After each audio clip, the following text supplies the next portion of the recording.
All right. I know it's a pretty big crowd here, but I'm getting started with just our friends, so that by the time the main speakers come in, the crowds are here, we don't face any more delays. Thank you everyone for coming. I know everyone here except for you want to introduce yourself? Welcome to you. I am Chander.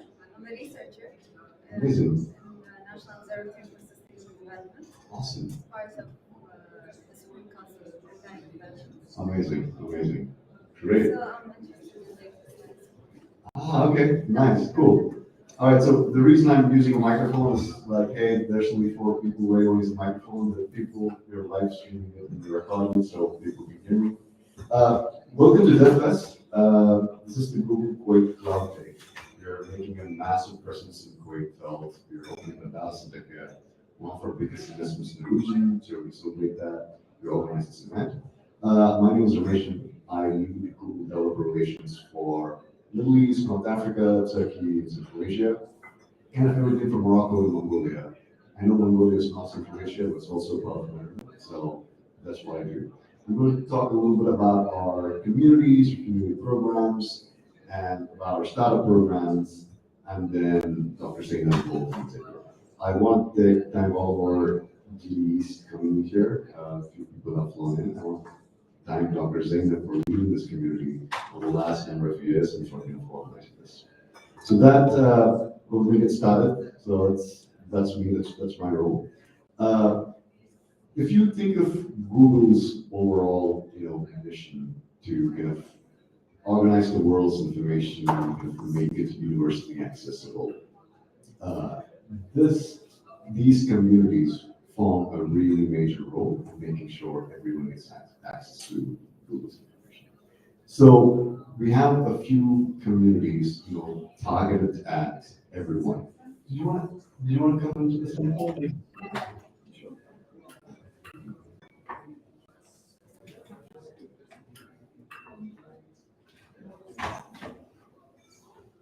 so Allah is one of our GDG community members that doesn't miss one of our talks. Amazing. Thank you for being part of the community.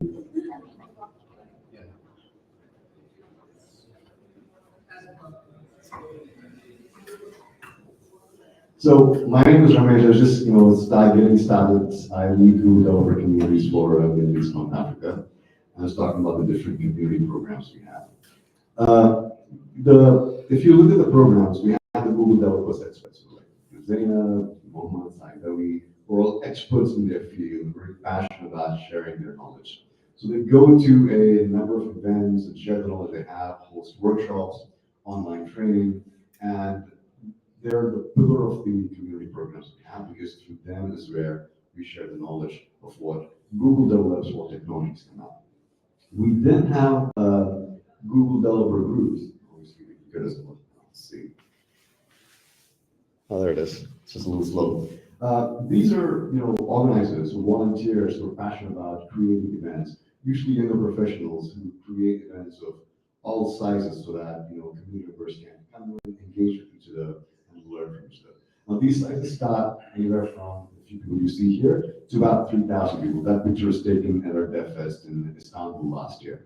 So we have events of all sizes, average is kind of 50 to 100, but we have bigger ones in Cairo, Istanbul, that go from 2,000, 3,000 people. We also have community programs for students. We started the student program in the universities, a pilot in India, about 7 universities. And we did a second pilot in Indonesia, about 17 universities. And now, in just over 4 years, we have 2,130 student clubs in universities all across the world in over 150 countries. We reach close to 500,000 student developers every year. So the student program is very important to us. That way, you're able to share the knowledge that Google develops, and you can start to provide this to us as well. I'm just going to play this really quick video because it's one example of how the student program impacts people in their lives.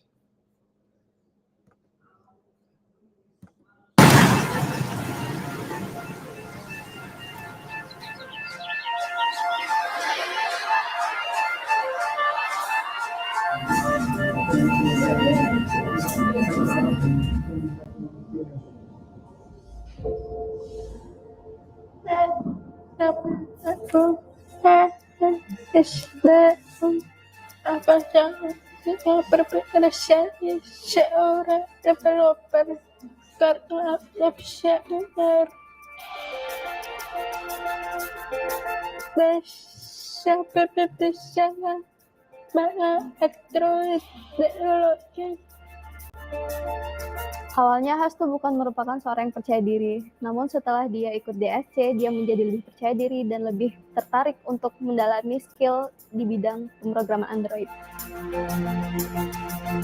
Saya belajar berbuat aplikasi untuk berbagai orang yang berjaya seperti saya.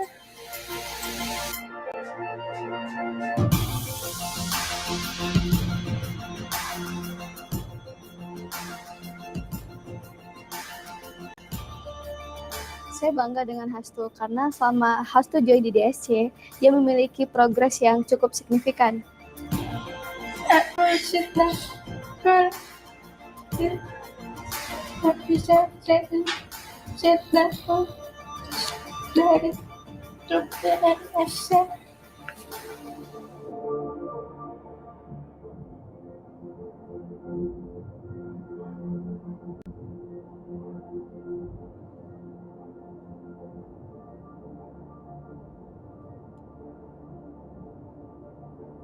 All right, so that's just kind of one example of kind of an impactful, student experience there.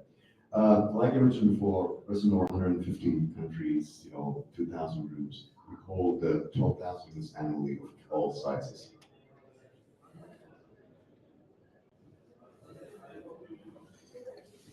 This clicker is being finicky. All right. So what we've also done is through these communities this year, we have been sharing a lot of information about AI and AI technologies. I don't think people have mentioned AI enough in the last couple of years. I think every sentence is like, punctured with AI.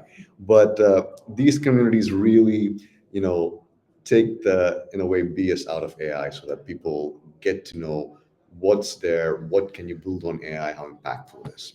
A few things people don't realize is that Google has extended AI use to or 2 billion users now, be it Gmail, search, Gemini is already built in. So AI is kind of at the, at your, fingertips. We released Gemini 1.5 Pro with, 2 million tokens. In my previous role, I was building and maintaining a, ML system to build something very fundamental that could predict, 1 of 5 outcomes. Took us 2 years, millions of dollars, 200 people annotating stuff. And to move into a space where something with 2 million tokens is available for developers globally, it's just a phenomenal leap of technology. We've announced Gemini 1.5 Pro in Arabic earlier this year, one of the, first languages we're making this available in outside of English. Exciting. So we have kind of Flutter and Firebase integrated with AI. You'll hear from Said Ali later today, who will go into these things. Once we, look at the developers and the developer, programs, we have the accelerator programs for startups. This is where we take startups and founders through a Y Combinator style bootcamp program. No equity is taken by Google, but we take you through kind of a 3 months long program that teaches you and helps you build a product, go from 0 to 1, from all our Google technologies and non-technology related stuff. We run accelerators around the world in all geographies, all verticals, sustainability, cloud, women founders, Latino founders. So in all verticals, in all geographies, there's an accelerator program kind of running near you. Like I said, it coaches you on all the technology parts that Google has to offer, but also everything else: OKR, strategy, UX design, marketing, sales, PR, fundraising. So it is a full-on accelerator program that kind of helps you confidently build your startup. This is just kind of a snapshot of what the accelerator program has done in the last 7 years.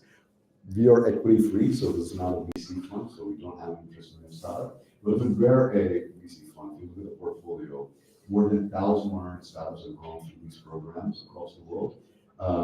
We routed about $120 million. 20 of them are unicorns, which is pretty insane for any popular VC fund to have 20 unicorns in the portfolio. And the most, surprising data point is that 96% of these startups still exist in an industry where 85% of them are bound to fail within the first 18 months. So I think it goes on to show the kind of rigor we put into the selection process and the kind of training we do. You can see the verticals, these startups come from, the geographies these startups come from, it's truly a global approach. So with that, I don't want to take up any more time, so thank you, everyone. I want to hand it over to Dr. Zainab to talk to us about a little bit back to stability. Thank you, Ramesh, for doing a great job and managing all of our GDGs across the MENA region. I, for one, appreciate your guidance and all your efforts. So welcome, everyone.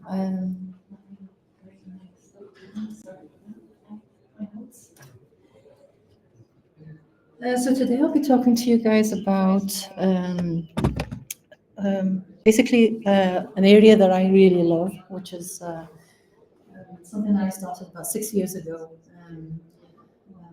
when I discovered how people who can't access technology the way I do can have to use technology. And basically what that means is what types of tools or what types of ways do they need to access websites and applications that were not known to me even after a PhD in computer science.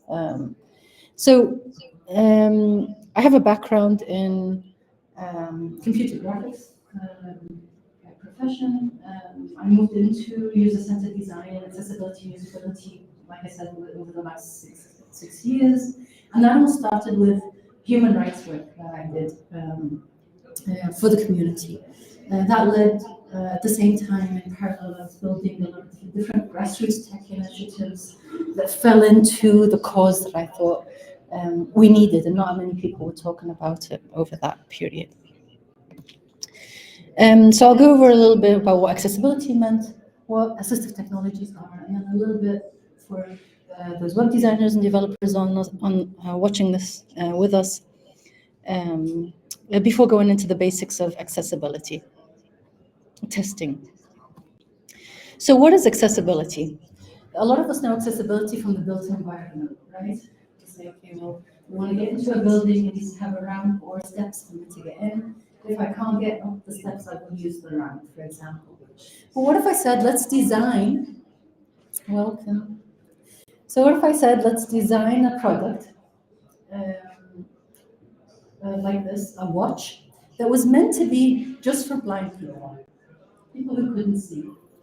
Would you prefer to do one that was exclusively for people who are blind, or would you make one that would be more appealing, usable by them, but also more appealing to the wider majority? So, which one? The wider majority. Why? Yeah, it's interesting, right? Because if you had a business incentive, you'd be wanting to sell more of these products, and the one that was specific to those people would never fly, right? So the idea of being able to help people reach their full potential and use all of our technology is based on the principles of universal design. And what universal design is like the ability to think of all the user needs and put them first when we start thinking of creating the product, understanding how they use it and what they use in that process. So we see this all over the world. So put you an example here, for example, when we look at signages. Signages are based on universal principles. That's why if I look at a sign here or in the other end of the world, like in Japan, I'd understand what a sign means because there's core principle in there that we are familiar with, that we don't really change much, otherwise people get lost. So moving into like the digital space, when we think of helping people reach their full potential on the online, right? We have to think of what it is they need. I've put an example up here of YouTube and how we watch videos on YouTube, for example. A lot of us might prefer, or it's become a standard preference since our COVID years, to turn on closed captions, to see the text coming up under our videos while we watch them. It helps us focus, it helps us recognize what we missed. We tend to got adapted or used to that habit. But they were originally designed for people who are deaf. They were not designed for the wider majority users. Another added thing or example was the transcriptions, which at the time broken down into time series on the top right, that people may need to know exactly what was said at which point in that video. We see these also transcend in all different other types of genres or let's say, categories of media. So if we wanted to say we want to achieve digital accessibility, how do we do it? We have to make sure that we grant barrier-free access to the most majority type of people. I'm not saying this is an easy job or that anybody can do it first on or first hand. But the first thing we want to do is that we want to show the inclusion as our main goal, and then work towards it by establishing some steps. And today I'll explain or share with you a couple of different steps that you can think of while you coach maybe somebody that's doing your technology, or expect from somebody you sign with to build your technology. And for the coders and developers out there, for them to do it themselves and build habits. Okay, so the whole core concept here is being able to think of usage. And this is where people with disability comes in, because there are a specific category of people who are not using technology like everybody else, okay? And some of this might be people who are older, let's say, when their eyesight gets deteriorated, some of us wear glasses. That is an assistive technology. It zooms in things. And if I'm not wearing my glasses and I'm using my technology, then I want to be able to pinch and zoom on my screen and reach specific things within that location. So they're a target audience. People who talk different languages. If I build a technology in one language and the majority of people don't know that language, they will not be able to use it. And then we have people who are born with disabilities like cognitive, visual, auditory, motor or speech disabilities, or they, let's say, they come to have one throughout their life due to an accident, let's say, or an operation that led to some type of temporary disability or permanent one. So we have a large group of people that we're talking about. Situational disability is another one. If I take my screen, I stand outside in an amazing sun in Kuwait, I get glare. Glare is a situational issue. How do I deal with using my technology in that situation? If I'm carrying too many things and I only use technology or use my smartphone. So we are talking about more than just websites and applications. It transcends into like ATMs and lane management systems and so on. So specifically, when we come to assistive technologies, I've listed a few of them that some of these people with disabilities use. The first one being people who are blind. They use screen readers. And a screen reader is basically an application that is downloaded or embedded within some technologies that reads the screen from left to right, top to bottom, to explain to somebody who cannot visually see what's on the screen, what its content is, basically. This is our extreme example of how we want to start building technology when we keep these in mind. Because as we deal with extremities and fix things for this extreme disability, we break barriers for all the rest. Okay? So I'll go into some of the examples we want to do. I'll leave the screen demo till later if we have time. When I want to enforce this, web designers and developers across the world have been expected within their companies to start building technology with a standard called the Web Content Accessibility Guideline, WCAG for short. It was published by the W3C in 1999. It's gone through a series of versions. Right now we're at the 2.2. I've mentioned 2.1 here for a specific reason, because 2.1 has been adopted internationally. Recently in the European Union, with the EN 301549, that took it specifically and refers to the standard as a set of guidelines that people need to follow to make sure they're doing inclusion. This is put under SDG agendas, international agendas, and so on and so forth. United States updated their Section 508 recently to be a mirror copy of the WCAG 2.1, basically. Canada is one of the leading implementers of accessibility under the Accessibility Act that was enforced February this year. It was out for a while, and that's it. Everybody has to be on board from government and province levels all the way down to grassroots initiatives. We have Australia and UK as examples, but more closely to our region, we have the UAE. They pushed out their policy, accessibility policy, just last month, but not pushed into law or regulation yet.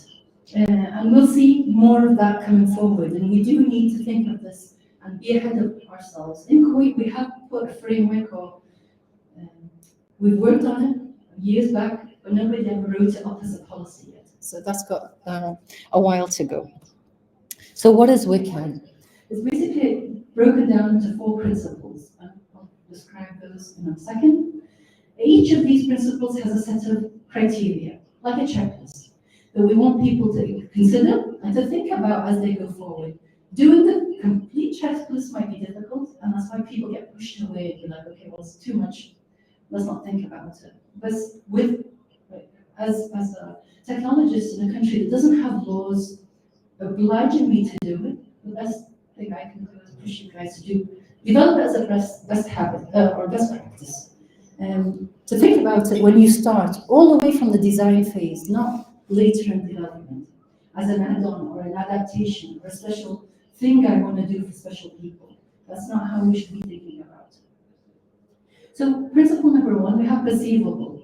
So anything that is put on your website that should be viewable, or you can see it with your eyes, should have an alternative way in which I should be able to access it. We'll give examples for everyone in a minute. Operable just means that there's navigation. How do I move through this website in an efficient way that makes sense? Understandable, that any content on there should be easy to understand, maybe even written in a language that is acceptable for the users. And then robust, that it works on all of the different technologies, and also compatible with all of the assistive technologies that people might be using. Okay. I just said best practices, and I keep on saying best practices, or build on habits and build on habits. Why? Because when we are sucked into the software development life cycle, and we start this project that we want to design or work on, it's very easy to let it slip through, to not think about criteria or checklists from early on in the requirements gathering stages.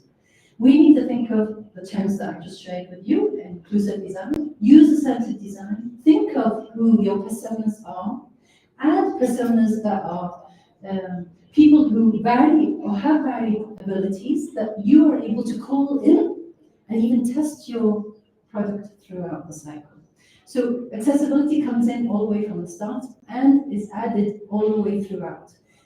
Starting off to do that might be very difficult all at once, but you can start. The only first step that we can do is to take the first step, I guess. So here we go into some examples of the WCAG guideline, right? So I put the first one, unperceivable. And I said that anything that was viewable through our website, or like, let's say, images as an example, would be a perceivable object. An alternative, or as the guideline states, non-text content includes all non-text content that is presented to the user should have a text alternative.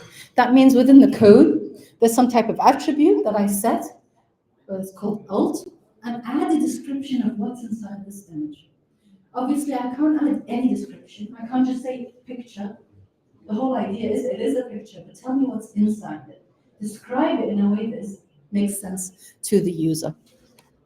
This could be like data charts. It applies to data charts. It applies to animations, illustrations, anything you might be adding on this website or application that people may be using assistive technologies to reach and cannot understand the content. We also have attributes like for decorative images. A lot of us are using designs that have images that don't make sense. They're just marketing stuff. do they really need to be there? Does somebody who is looking through it using assistive technology have to read the description for those images? You can just alt text them as blank and then move, and it'll read past it. Another example is labels. So for links and buttons. Links and buttons are a hard one because how many of you have gone through websites and there's a tiny little hyperlink that says more, right? More doesn't tell everybody what more is.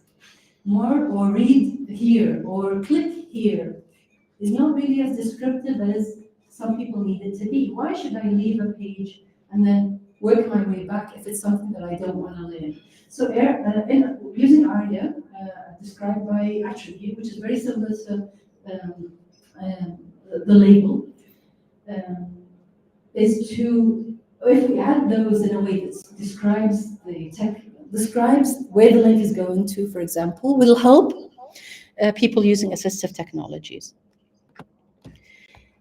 Another example is, let's say, expandable checklists. For example, if I have a checklist of click A, B, C, which ones do you want to sign up for? Do you want a newsletter? Do you want, for example, to be added to our group and so on and so forth? How do I present that? As best practice development, we want to put it within a field set. And that field set tells assistive technology that you're coming into a list, choose one of them or multiple to move forward. And I've added the different success criteria on each of these slides. If anybody wants these, they can, as a summary of the first steps to move forward, you're welcome to ask for them. Another really good practice is the skip links. Anybody gone to a website who's seen, if they're using the keyboard, they might notice this more. If I tab through a website, the first thing that might come up is a skip link. That'll take me directly to the main content within the page. People who use keyboard only really benefit from that. Assistive technology, or people who use assistive technologies like screen readers, extremely benefit by that. And what skip links are is if I have a complicated page and I have multiple places I want somebody to go, I could add multiple skip links in there as well. So I'm not going to go into the coding side of that, so we'll leave that till later. When it comes to navigation, when we build websites, we have landmarks. So there's a main big piece of this website, the way I put all of my content as a developer. These landmarks might not, one landmark might not suffice. I might need multiple landmarks within my page. If I do that, then I'm expected to add at least an explanation of, or make each one of those unique. Like, for example, I have one of them, I add a label by attribute and call the first one main. And then the second one, secondary. And then the third one, third. So when the screen reader comes and reads it, it says navigation main, navigation secondary. And the person will know where they're moving in this page. In terms of focus order and focus visible, my image is not there. Let's imagine altogether a button where if I press it, I get an outline that tells me it's pressed. Okay? I think that's the easiest one for us to share at the moment, but that's a visual. These slides were modified, I'm sorry. And so what these visuals are meant to be is to tell us that this thing is active, and to be very clear that there's nothing else active when I move forward in terms of going through a procedure or filling in a form or whatever it might be. What happens within browsers when I do this is we have focus indicators that are opened with when we use like it's pseudocode for focus visible, right? Which means is it in focus or is it not in focus? And the screen reader will read that to tell the person which item in there has the focus. And this applies to buttons and links and anything interactive that we have on the screen. Okay, the next few examples, and I'm not sure for time at the moment. Is anybody timing me? We're good. I'll talk about briefly the problems that we face all the time. Is when I want to be fancy, sometimes I have pop-ups. They don't embed what you need to add stuff into the screen. They give you a pop-up, it tells you enter your email, click enter, and then move forward. That pop-up causes extreme barriers for people using screen readers. Why? Because if I don't move the focus from the background to that foreground to enter the data in the field form, then that person who's using only a keyboard or a screen reader is stuck in the background, going up and down, not sure where that data has to be entered. So they never come into the foreground, into that modal, and are stuck. Others who come into the foreground maybe cannot close that pop-up, so that making sure that there's an escape working, making sure that they can reach the button that closes it, and it be announced for the screen reader is really critical. Tabbing is a big deal. When we tab using our keyboard, for example, if you click on a mouse, that's fine, but in accessible design, or rule of thumb of accessible design, is if you can click it with a mouse, you have to make sure that it works with a keyboard. And this is a best practice, highly stressed for anybody who's developing, to make sure they design, or the designers really communicate well with the developers for all of the things that we mentioned before, on how to implement the actual development, by including things like listening to presses on the button. Once somebody has pressed and releases the press, it would mean that that's activated. Okay. Another big problem is carousels. Lots of companies love putting carousels and making people go through these images in a sequence. Those carousels also lead to lots of barriers, like looping. People cannot get out of carousels when they go in. So practicing or testing by tabbing through these carousels is really critical. And the last one is forms and media. Forms, particularly, I'll just focus on those. When we have a form, the idea is I want to be able to fill a form and make sure that it submits. A big problem with forms is that screen readers do not know, or unless they're told, that there's an error somewhere in the form. And if I don't specifically tell them by setting certain attributes like the alert or invalid attribute, then I won't be able to know where that error is and how to get to it. Another thing is, after they've submitted, and if there's errors, they also need to be warned, which means the best practice is to send them to a header that includes that there's an error, and then let them know what that error is specifically. It would be better if it was described. So let's say this was a few of the best practices or things to keep in mind moving forward on who and how I can lead to more inclusion or lead to more users using this technology. In terms of testing, let's say us as testers, creators of technology, maybe you have somebody building a tech for you. Would you know your status, or where you fit, or how accessible that is, right? So there's lots of technologies out there. We have Lighthouse, we have Wave, which is a web aim tool, highly recommended as a simple technology to understand what's happening. And we have Axe by DQ, and they have specific other software or tools specific to roles, like developers would have a specific tool, and designers, and so on and so forth. And they're pretty good in terms of testing. One of them, the majority of those that I listed are all free. Yes, actually the Axe tool itself is free. I think the dev tools, this is accessible through your Chrome dev tool or dev access. The others, I think they are paid. But the other two on top, which is Wave, which is something I would recommend to get started, start using, and the Lighthouse are free totally. Okay, if I was a designer or developer and I was testing, I was asked to check what was happening after an update, the best way to go about is to do one of these or a few of these, starting with keyboard testing.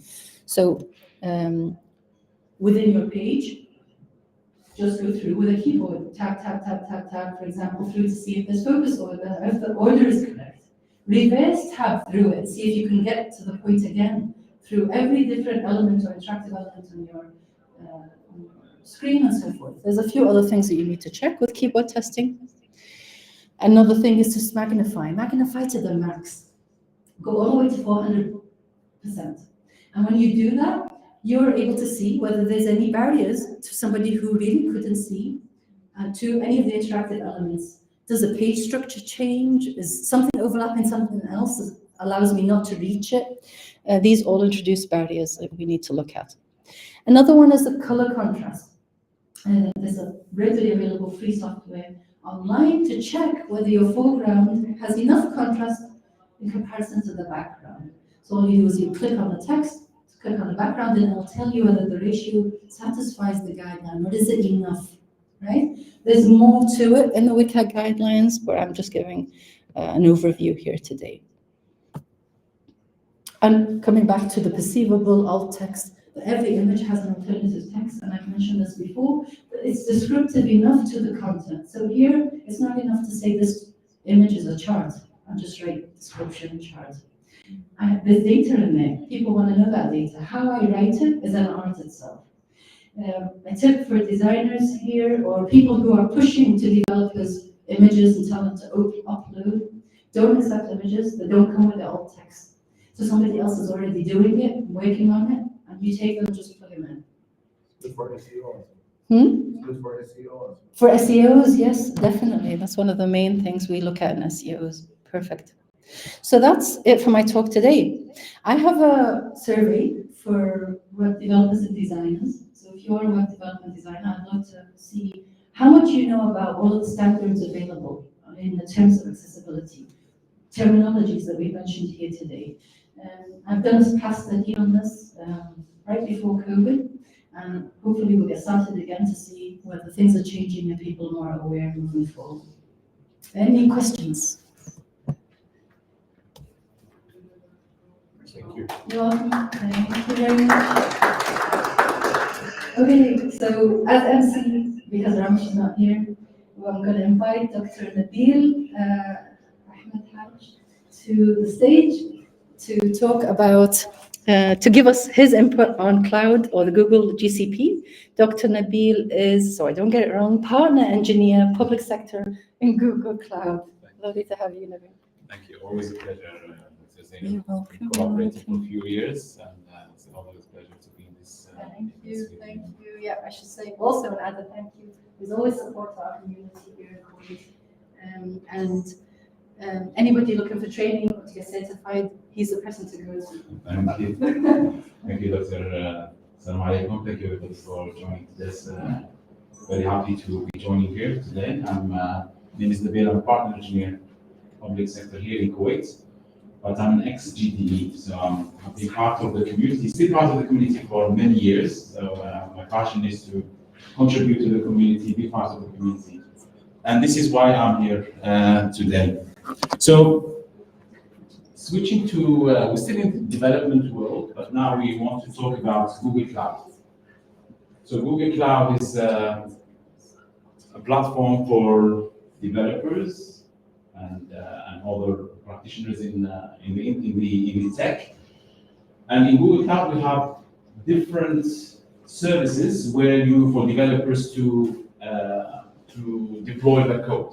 Okay, but sometimes it's overwhelming to know all these services. So one of the objectives of this session is to help you out, is to which service in Google Cloud I can run my application, I can deploy my code for my requirements. So this is the aim of this session.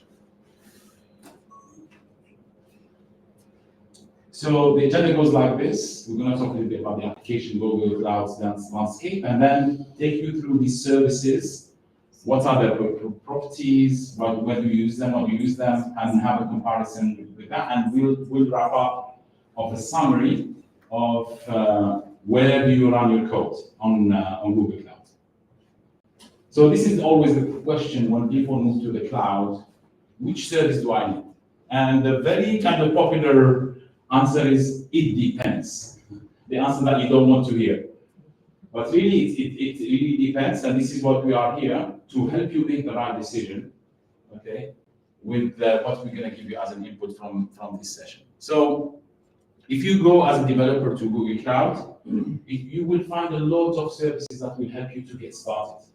So if you are using your own laptop or your own hardware, you need to think about the full cycle from where you start till you present that application to your users. But here in Google Cloud, all the services from getting your code ready to where you need to push it, where you need to debug it, all these services are managed for you.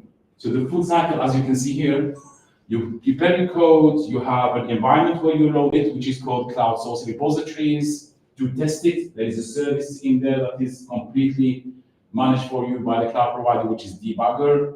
You have a cloud build tool that helps you with your CI/CD cycle there. You package it in another environment securely, and then you run it. This is what we're looking at here is our aim. Where do I run my code when I go through these steps?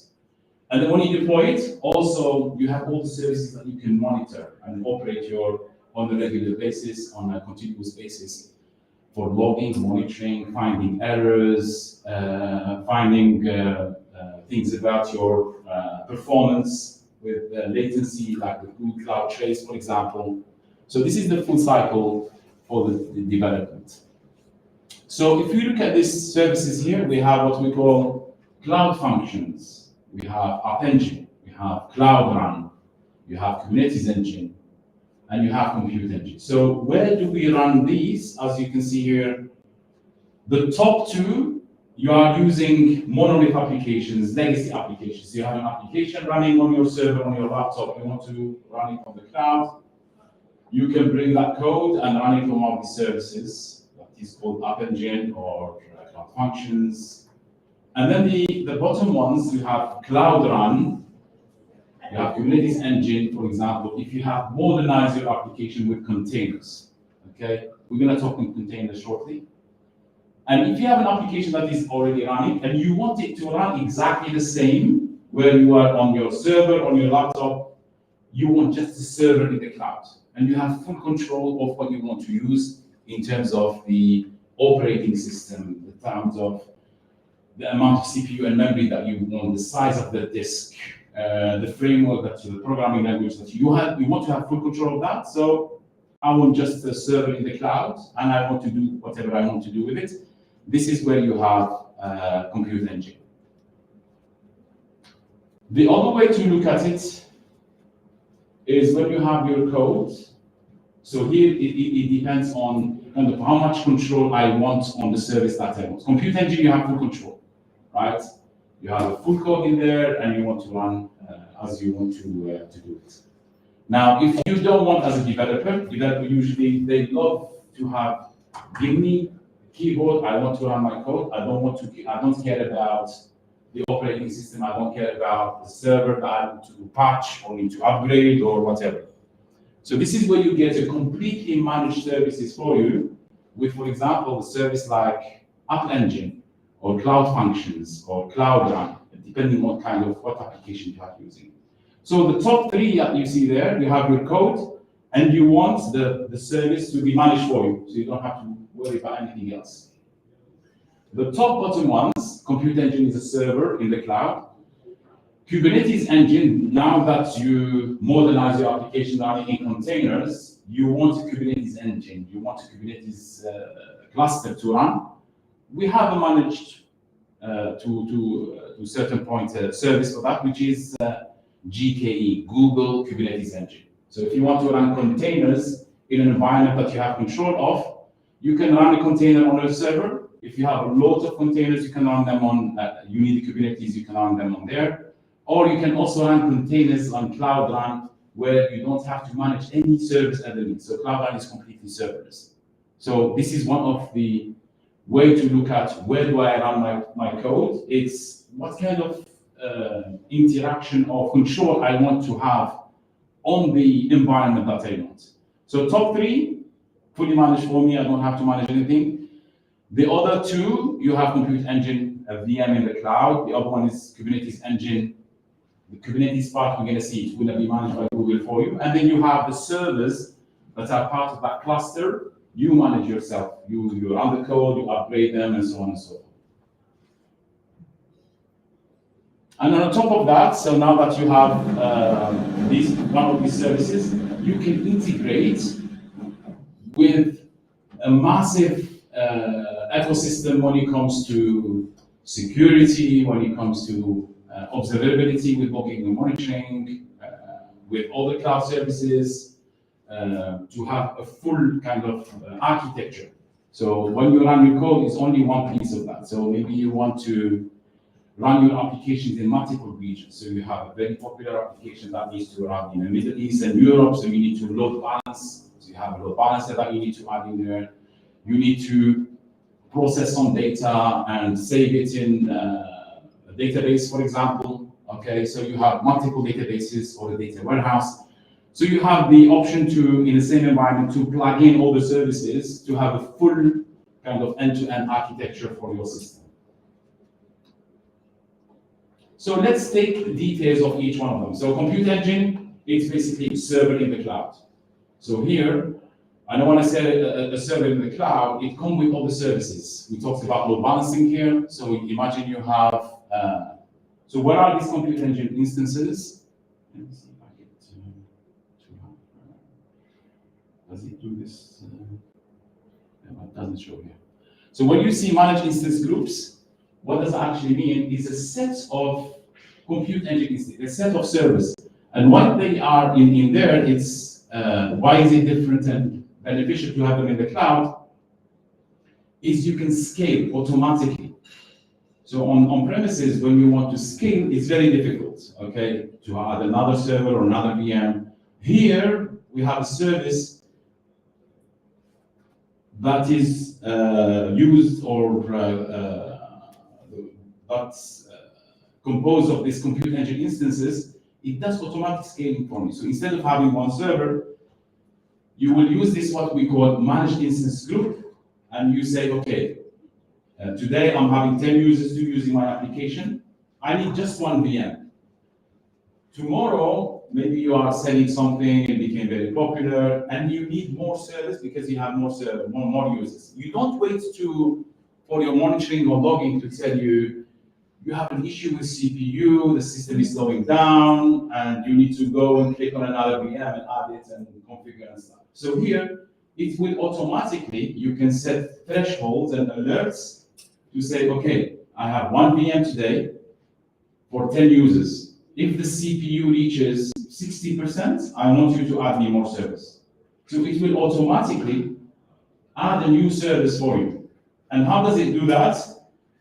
You have what we call a managed instance template. So you already have configured the template, which is a VM, just a configuration. Tell this is the application that is running in here, and this is the CPU memory, and this is size that was it. This is the image I want on that. So when the CPU reaches 60%, the system, the managed instance group, automatically will add another VM from that template, and it will scale your environment.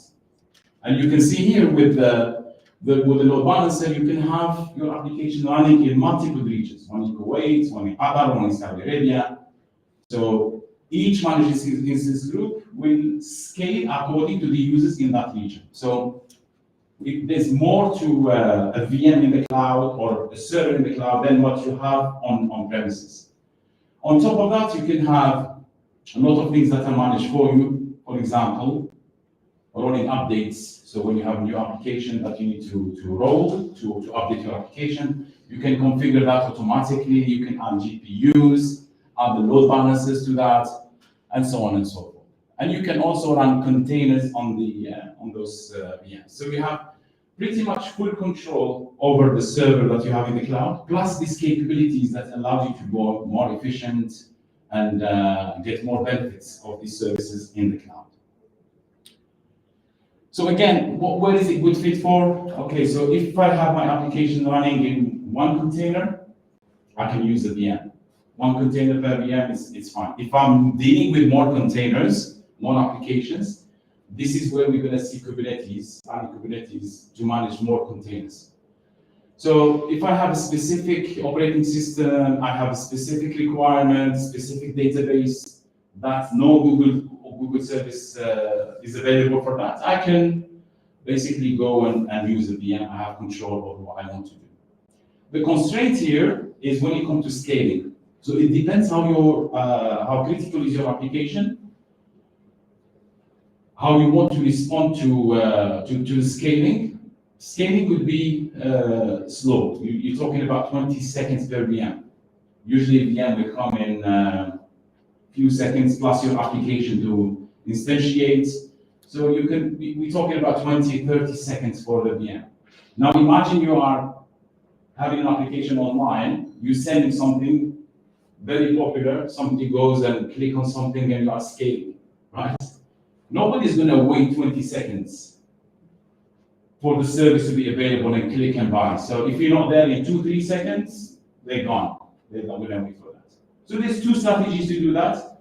So if the scalability, you say, okay, when do I see the pain for the customer? And you say, okay, from my testing, I've seen it happen at 60% CPU. So instead of doing the threshold of the instance group at 60%, you lower it down. You do it at 50% to give it the time. Before you get to that pain, you're already scaled, okay? But it's still an issue that you need to work around, trial and error to find out where is kind of the pain point where you need to lower down that threshold so the customers don't see that pain into when it comes to scale. And also when it comes to updates, it's your responsibility, okay? When there is a new version of the operating system, when you need to upgrade your application, it's all your responsibility to do that. So again, you need to have that balance between, is it a good fit for my purpose, what I'm doing here? What is the pain points that I have? A very good service, but again, it depends on the requirements when it comes to the control and your skill set into managing service in the cloud. Containers, anybody heard of containers before? You familiar with that? Okay. So containers came from the fact that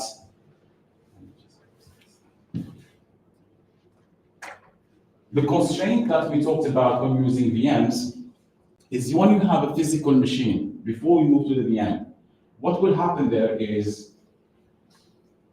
you have one operating system, and when you run an application, usually application have dependencies to your operating system and to your hardware. So some application might be running on Windows 2018, it's compatible with that. Some other application needs to run on 2016, for example. And let's say you started on the same operating system, and then the other application, maybe the one on yellow, now upgraded, it needs Windows 2019. So in that case, what's going to happen is a conflict between two applications in terms of these libraries or the kernel. So they will be breaking each other. So you no longer can run more than one application in one server. So that's one issue. So there's no isolation. There's dependency. If one breaks, it will break the other one. If you upgrade one, it will break the other one. And if you want to upgrade one application and it needs a reboot to apply those fixes or those upgrades, you are stopping the other one. So again, there is this problem of dependency between application and server. You want to upgrade one, it will break the other. So what's going to happen in the old days is you have one machine, one application. If you have a new application you need to run, you need to have another physical machine.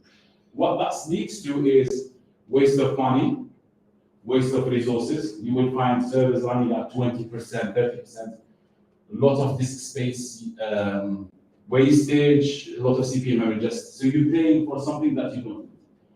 And this is where the VMs came about. So the VM give you this isolation. So the same physical server, you have the VMware or the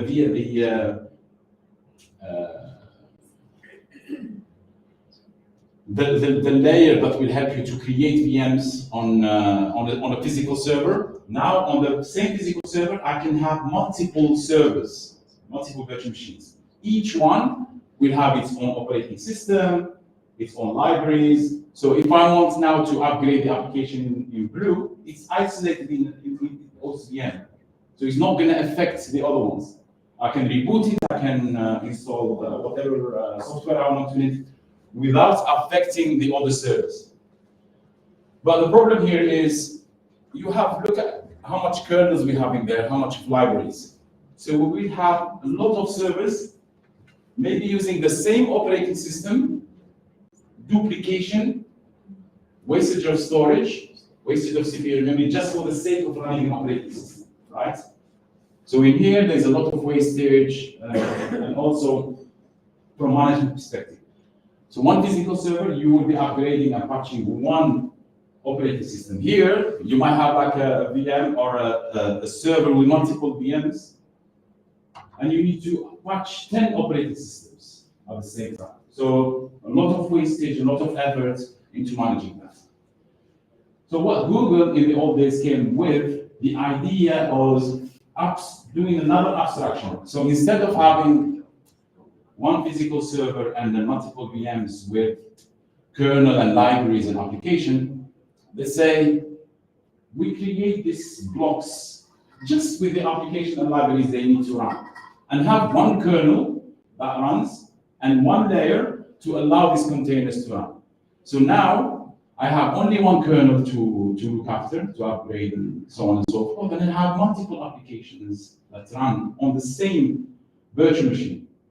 So inside this one of these blue boxes, I can have that system in there. So scalability-wise and management-wise and having applications to run very quickly. Containers are very, very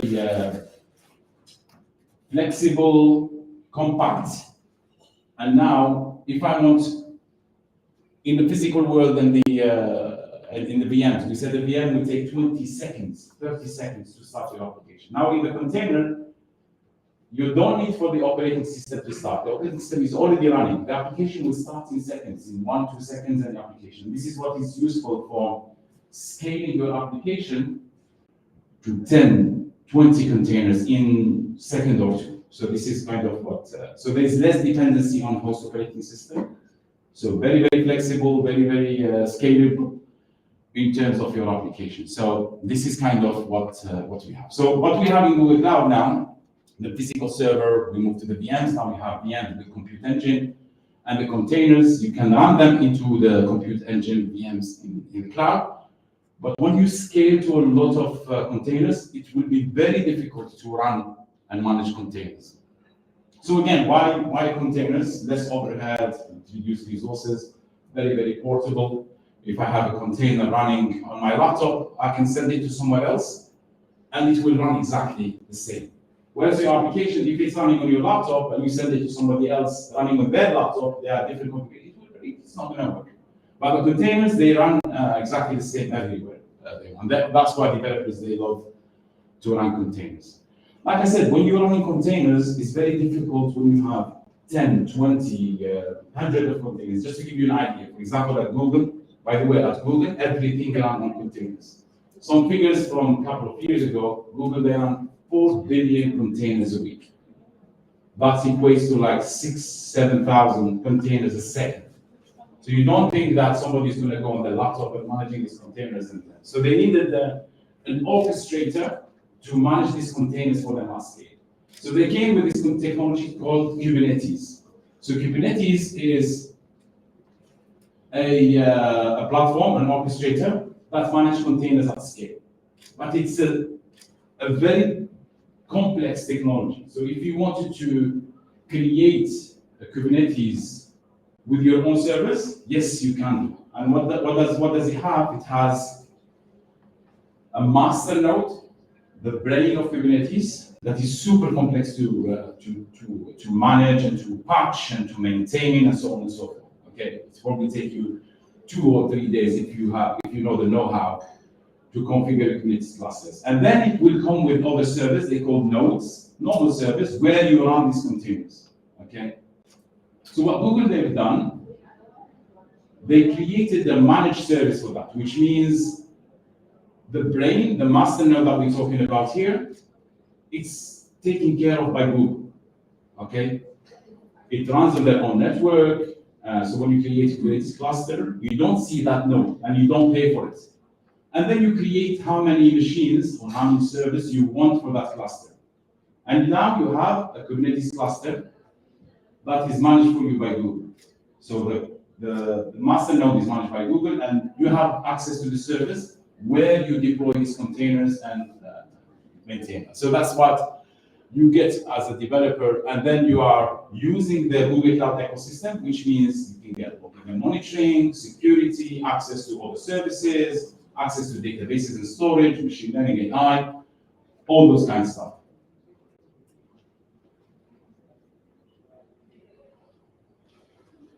So again, this is why I explained that managed Kubernetes, worker nodes, provision management, security and networking, scalability, auto-scaling, all those kinds of stuff. They are basically a lot of that work that usually you will do on-prem. It's done for you by the cloud provider here at Google. Google also has gone a step further than this for developers. Now they have a service called Autopilot.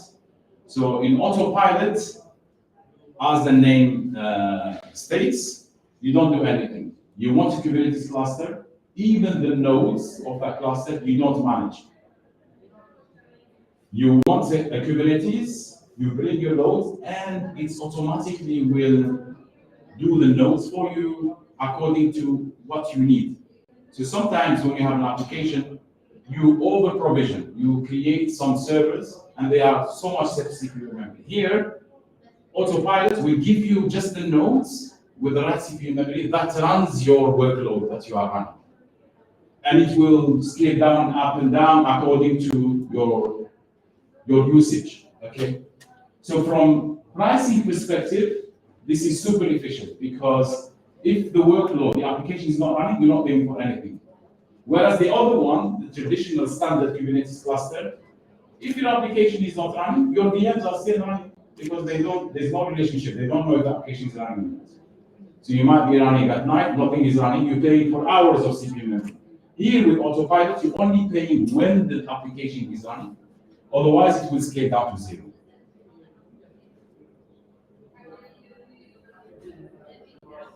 So this is Kubernetes. The other application that we have, so here we have two that we can manage the underlying infrastructure, your service. That can run only one container or any application that you want with full control over the operating system, what you want to run on it, how much CPU memory. Then you're scaling, then you want to use lots of containers. We have Kubernetes engine with 2 flavors, the standard GKE and the autopilot. And we know what the difference between the two. Now you want an environment that you don't have to do with any underlying infrastructure. One of them is Cloud Run. I still want to run containers. I don't want GKE. I don't want autopilot. I want something that I run, I package my application container and give it to the service. If I have 1,000 users, it will scale automatically for me. If I have 1 user, it will run 1 container. And this is what Cloud Run gives you. You can run any language, any library. Stateless containers means it doesn't store any data. And the reason it's stateless because it allows you to scale them down without worrying about losing data. So if you want to run containers and you want to preserve data, you need to connect it to one of the other services that are available in GCP, Cloud SQL database, BigQuery, Cloud Storage, whatever.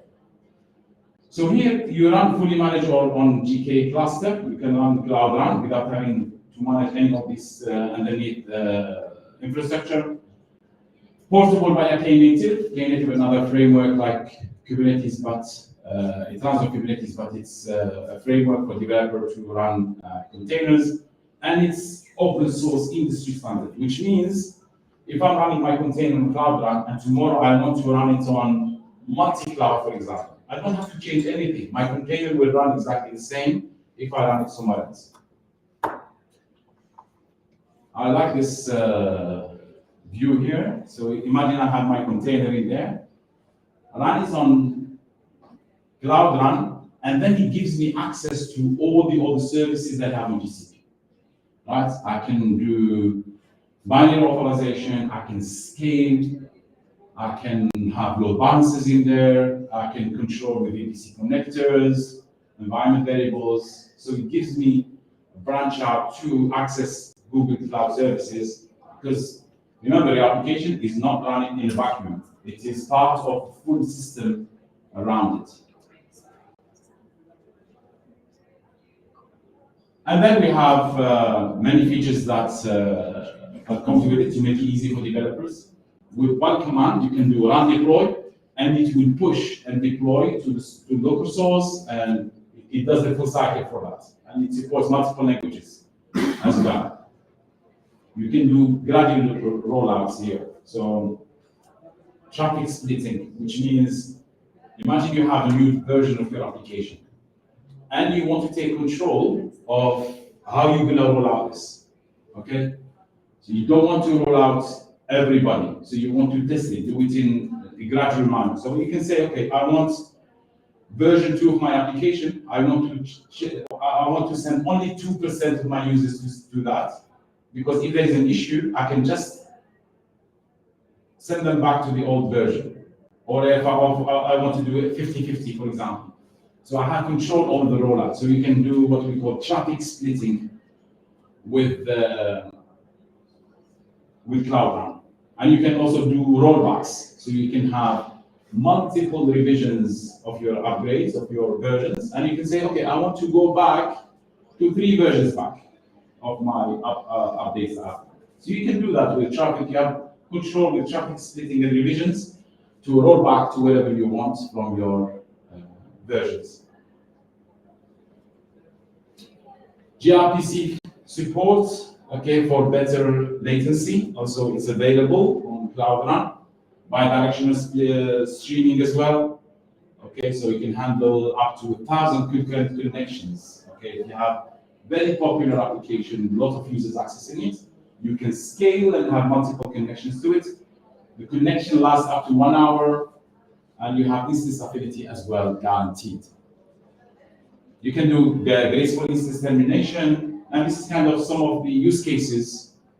And you can see here, you can have multiple Cloud Run containers running multiple different programming languages connected to a Cloud SQL relational database. Because we said containers in Cloud Run, they are stateless. So you save the data into a database there. REST APIs as well. You can use Cloud Run to run your APIs, your REST APIs to connect to backend through for your mobile applications. And you can do automation as well. So the first example here, you are running a PDF generation use case. So you can run Cloud Run to do that for you, and you schedule that. Or a second kind of very popular example here is, imagine you are using VMs in a pre-prod environment of developers to test and to develop. And you want a way to detect when they're not using. Maybe somebody forgot to shut down the machines before they want to finish the work. So they don't want to run them overnight and pay for them. So you can use Cloud Run to detect that and notify and basically use the automation to shut down those machines, send an email to the admin that these machines are shut down. They are for developers, so you don't need to do anything about this. So again, you can integrate that into the cycle of scheduling. The other one that is completely stateless as well. So Cloud Run is one, Cloud Function is the other one. So Cloud Function is what we call function as a service. So if you have this event-driven process that you want to do. So imagine, for example, you have a use case of running an application that detects or processes images, okay? And these images, they come not on a regular basis. It depends when it comes. And you want to analyze it and send it to a machine learning algorithm to do something with it, for example. You have 2 options. You either have an application that runs 24 hours and keeps checking your cloud storage, wherever you store these images, or you use Cloud Function. Cloud Function will trigger based on a notification. So you might have a notification from cloud storage to say, I've got an image in. Cloud Function will trigger the function to pick up this image. And it will run only for that moment of time to call the API to analyze that image for you, rather than having an application run all the time. So it's a small function for event-driven use cases. No ops, you don't have to manage anything. From cost is very, very efficient in terms of not eating up so much resources as well. So again, it reacts to events coming from HTTP or PubSub or cloud storage or database. Serverless, you don't have to manage anything. It scales up very, very fast. If you're not using it, scaled up to 0. I'm not paying anything. There is no patches to do, no updates, and you pay only for what you are using on the time, the seconds, or whatever you are using. And when it comes to programming languages, a wide range of programming languages that you can use with Cloud Function. And by the way, now there is a new service in GCP, Cloud Run and Cloud Function, then no longer two services. So what they brought Cloud Run and Cloud Functions in one service. So it's called Cloud Run Functions. If you go to the documentation and you don't find Cloud Function, or you write GCP Cloud Function, it will take you to a service now called Cloud Run Functions. So they brought the two services under one. Yeah, so Cloud Function, event-driven. So there's some of the kind of capabilities or what we have under the hood in terms of memory and CPU that can run. So we have multiple options in there for longer processing pipelines, for longer machine learning pipelines. Obviously, you need more memory, more CPU, so you can use a more powerful instance of Cloud Function to run these kind of use cases. And these events that we said we trigger something, they can come from Cloud SQL, BigQuery, they can come from Compute Engine. This is a new generation 2 of Cloud Functions that you can trigger from these things. Some use cases, like I said, so you can see Cloud Function here, and you pick up a notification, in this case from a webhook, to send a message to Slack, for example, through the API, or coming from a database, for example, that goes to Firebase Cloud Messaging, send a message. So in the between, you don't need a fully fledged application that is running all the time in order to wait for a message to come from the database, to trigger that message to go to a user on their mobile. Or this example that I gave, processing images. So you have cloud storage, these images come in at night, day, whatever. So you know to pick up the notification only when the image comes. So you don't want an application there, just keep checking if you have an image or not. So once you get notification, it will trigger that call function that called this Vision API, detects any offensive messages that want to be deleted, and then it will basically use another cloud function. When the Vision API sends it to blur it and send it to storage so it's safe to consume. Another use case here for dialog flow. So a lot of use cases here.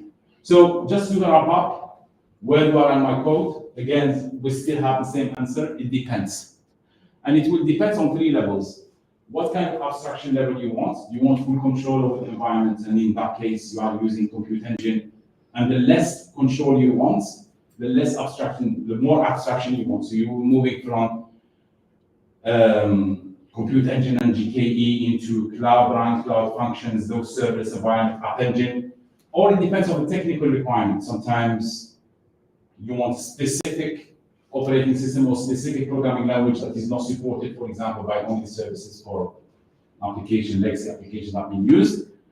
And also from your teams and organizations in terms of the skill set that you have to use the services, how you want to collaborate with others. Usually, GKE is a good example when you have the developers and you have a DevOps team that's collaborating with the developers and the operators collaborating together on the environment. So again, here, from requirement perspective, like you see, Compute Engine, you have full control into using the operating system, maybe licensing, maybe specific workloads or databases. Kubernetes, we're moving now into containers at scale with the specific unity. If you are using machine learning at scale, you can connect to TPUs and GPUs, for example, you have control over that. And then you have the serverless services, Cloud Run, App Engine, Cloud Function. Now we want to do traffic splitting, we want to do specific programming languages. I now don't want to manage any underlying infrastructure. I need to go for these services, for example. And then the billing. So the billing model is different. So like I said, Compute Engine, you are paying for CPU, memory, and disk. Whether the application is running or not, you still pay for these resources. Compute Engine is the same. So you have resources that you are provisioned, they are running application or not, you are paying for these resources. The other ones are pay as you go, pay as you use. Sorry. So Cloud Run, you use it, and App Engine is Cloud Function is, if it's running, you pay for it. If it's not running, you're not paying for those. So Cloud Run is depending how many API calls you do to the cloud application on there. App Engine is per the time usage. Cloud Function is the same. And when it comes to teams, Cloud Function, App Engine, Cloud Run, usually for developers. They don't want to manage any infrastructure. Kubernetes and Compute Engine more for people who they want more control over the underlying infrastructure. And when it comes to projects, usually the strategy is, if you are already in the cloud and you have a new application, it's better to take the abstraction level as high as possible. I don't want to manage anything. So try to use the serverless services, Cloud Function, App Engine, Cloud Run, because it gets you this quickly, and scalability, and your application will be ready very, very quickly. If you are coming from on-prem, you already have the application, this is where you start to do what we call lift and shift. You bring it to a service and then modernize later. This is the quickest path. If you try to modernize first, it will take you longer to bring those services into the cloud. And this is kind of for the service use cases. This is just a table to show you what kind of application or use cases I can run, difference between App Engine and Cloud Run and Cloud Function. So web applications, mobile, APIs on App Engine, Cloud Run, you can run pretty much anything except that because it's stateless. So, you have to link it to a database in the back for your data to not get lost. The Cloud Functions is both automation, event-driven use cases, like I explained. And in some cases, big companies, you can even use them all together, depending on the requirement you have. So you can bring everything together, depending on what use cases that you have. Okay, from database perspective, from operating systems that you are using, the teams that are leveraging the services. So you can have an architecture like this to use all those together. And that's it from me. If there's any questions, happy to take those. Thank you.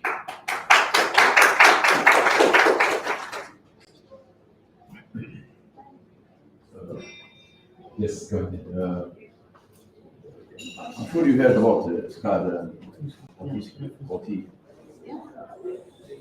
Do you know cases where the companies use your platform for OT? So, SCADA. so these are what we call specialized workloads. So if you are asking for, let's say, service that is managed like on SCADA, we don't have that. But you can use the, for example, a bare metal solution to give you the hardware to run whatever workload you want to do. Because Amazon, they are partnered with Oh, yeah, and they have, Nozomi is OT. Yeah. Monitors. So,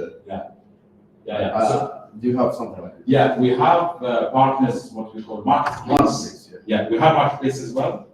That we have partners that can run this kind of specialized workloads. Yeah, that's right. Okay. So we have partners that run that. Yeah, good that you mentioned that. So, thank you.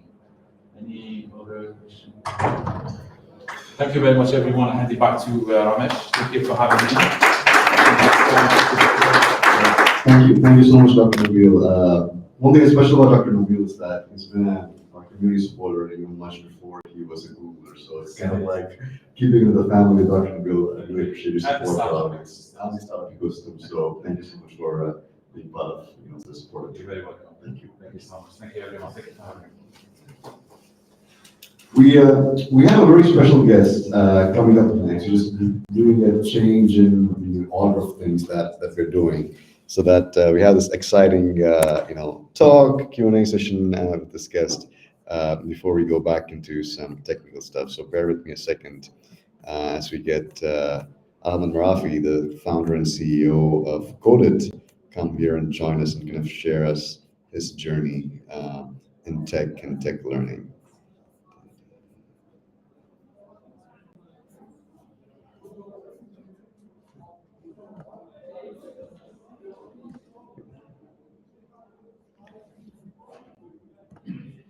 Thank you for joining us, Rafi. Over to you. I'll ask you some questions at the end. Thank you, Ramesh. Assalamu alaikum, everyone. I hope you all are doing great. Pretty exciting day for everyone, for Kuwait as well. I've been working with Google for the past couple of years, seeing the amazing work that they're doing behind the scenes. It's finally coming to life today, inshallah, with all of the technical and non-technical aspects of the training they're doing, along with the workshops they're doing right now. Hopefully, this kind of takes Kuwait to the next level when it comes to adapting cloud and migrating all of the different instances and services that are being provided by the public and private sector to cloud, inshallah. So today I'll be talking about the story of Coded and the work that we do in terms of upskilling youth and empowering them, basically. So Coded is the first coding academy in the Middle East, based in Kuwait. The story started with Hashim and I have my co-founder Hashim and myself. We were studying in the US back in 2007 up to 2012. As soon as we got back to Kuwait, we saw that there was a lot of things going on in the US when it comes to startups, how small companies start with a simple team of 2 to 3 people, a simple idea. That idea kind of turns into a big company with thousands of employees, and it becomes worth millions and billions of dollars. So we get super excited about all of these initiatives that were happening in the West, in the US, and Europe as well, and we wanted to kind of have our own success story. So as soon as we came back to Kuwait, we basically dove into tech entrepreneurship, wanting to have our own success stories, wanted to create something out of nothing, have it grow, and then basically build our own story and help the ecosystem in Kuwait as well. So as soon as we got back to Kuwait, we started to think about the idea of starting something from scratch. The easiest thing was to start with an e-commerce startup. So we built a platform that was called smallkate.com. And the idea behind it was to create boutiques and online shops for all the different small businesses in Kuwait and help them sell their products. And then we kind of ventured off to build an application similar to the idea of smallkate.com, but it caters to a different market as well. And in terms of the user experience and the user interface design, they look very similar to Instagram, but with a buy button. That was back in 2012. We pushed really hard for a couple of years, but like the majority of startups up to today, we basically failed. Both ideas failed, and it's due to the fact that we couldn't find product market fits. We tried so hard. We tried different business models. We tried to market both businesses. We even adapted from having just an online platform to an application as well. Nothing worked at the time. At the time, the norm in Kuwait was for people to go to Instagram, look for a certain product within a business page, capture the screen, send it via WhatsApp, and then pay when the driver actually delivers the product. People did not believe in e-commerce at the time as much as they do today, right? So there was a lot of work that was being done in terms of marketing to convince people to pay for the product online and buy it, but unfortunately, the majority of people were kind of relying on WhatsApp and Instagram to purchase online products. But along the way, we learned a lot of stuff. There were a lot of lessons, basically. We learned how to run digital marketing campaigns. We learned how to run the operations of a startup. We learned how to recruit and hire talent. We learned how to manage a big team. We learned how to create a business model and try to kind of figure out whether it's going to work or not, get feedback from the users and so on. But if I wanted to highlight 3 key learnings, it would be the following. Don't outsource technology, write your own code. Imagine starting or kind of establishing a restaurant and outsourcing the food from somewhere else. It just doesn't make sense. That's one of the key things that a lot of people are doing in Kuwait and in the region. They're always relying on third-party companies to build the technology for them. Technology is sitting at the heart of your business. It doesn't make sense to outsource the technology. Yes, it could work if you want to MVP an idea. in a very short period of time, see whether there's demand for it or not. But the best thing to do is to basically have an in-house team. The second learning is founder needs to understand code and technology. You need to understand your own technology. You need to understand your code. You don't really have to delve deep into the understanding, but you at least have to be able to translate whatever feedback you get from your users to something that the engineers would understand so that they can actually build the right kind of technology that caters to your customers. So you need to be, basically, you're going to be the bridge between your tech team and your user base. And the third learning is, or third advice I would have for you guys is that mediocre coders build mediocre products. Yes, you can find the first coder you know and hire that person to build the technology for you, but that doesn't mean that the technology will get built the right way. What's better is to hire someone who's technical, who can code, but at the same time believes in the vision and the mission. Someone who is passionate about what you're trying to build, so that they can actually give it all, and build a product the right way to cater for that market. And what's better is basically if that person is facing the same kind of problem as you are, the problem that is having you create this product, then you'll have an amazing team that will be able to build a great product around that problem, so that you would have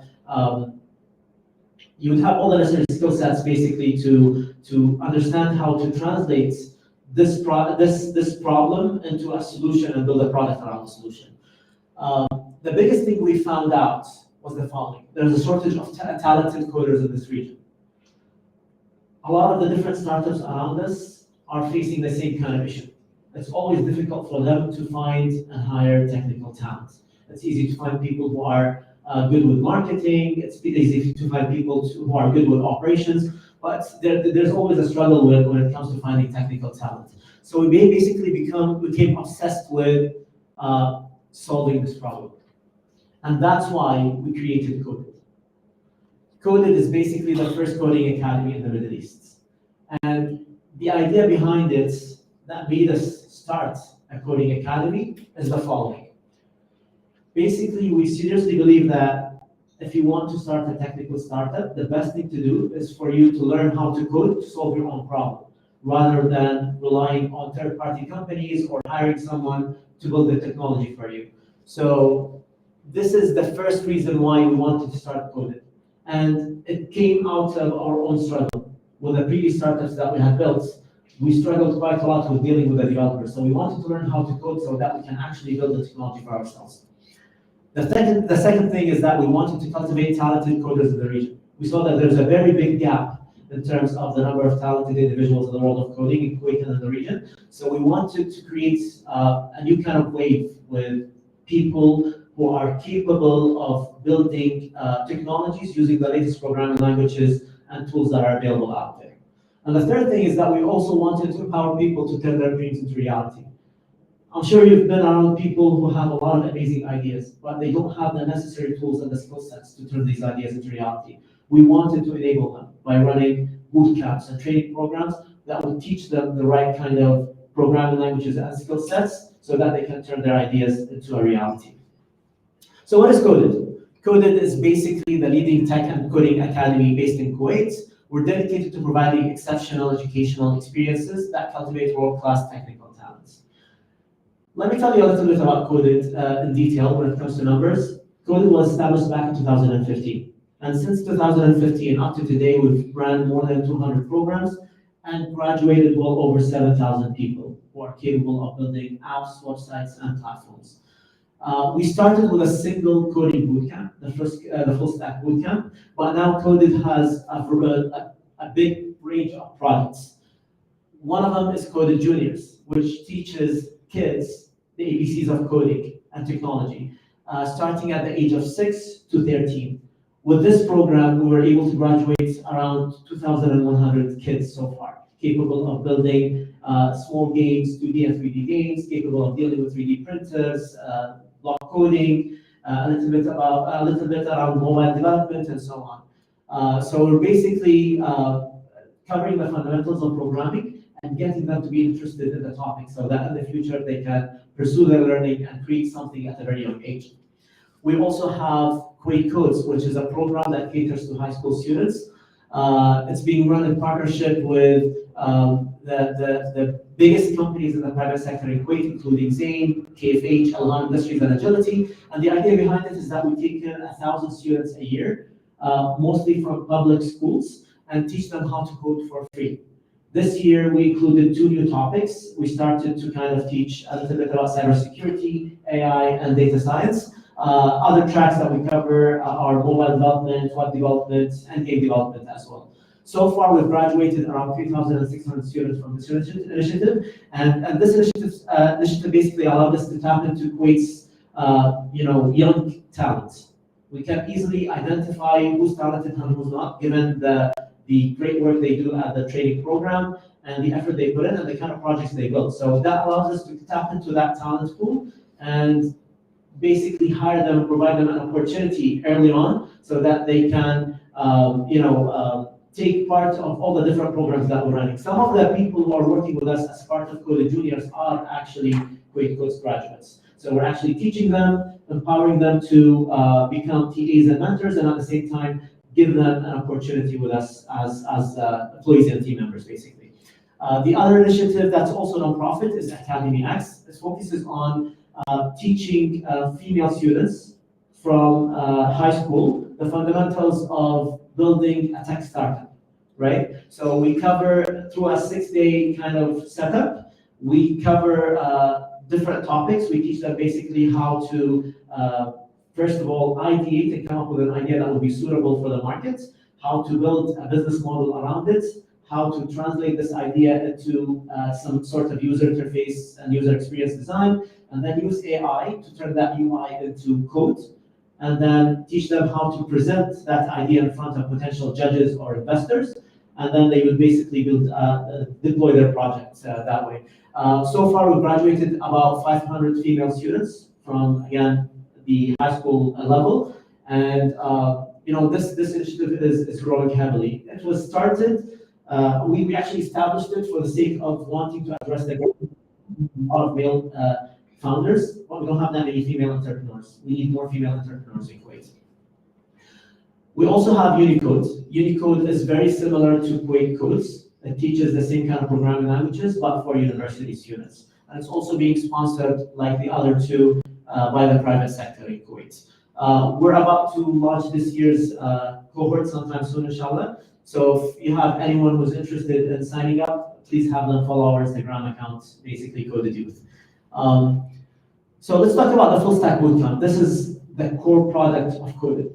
This is the main thing that got us to be where we are today, the full stack bootcamp. The idea behind it was to take in anyone with no background in coding, but is interested in learning coding so that they can turn whatever idea they have into, what they have in mind, into a business. They would get into this bootcamp with no background at all, and within 3 months and a half, they would be able to graduate as junior full stack developers, capable of building apps, websites, and platforms using 6 to 7 programming languages. They would be able to handle the back-end side of building, the technology, the front-end side, and the mobile side as well. We also include a few workshops here and there as part of this training program that would cover UI, UX, and the business aspect of running a startup. So far, we've graduated well over 450 full-stack developers. They're now working as part of Kuwait's public sector, private sector, and a bunch of them have actually amazing startups that they're working on.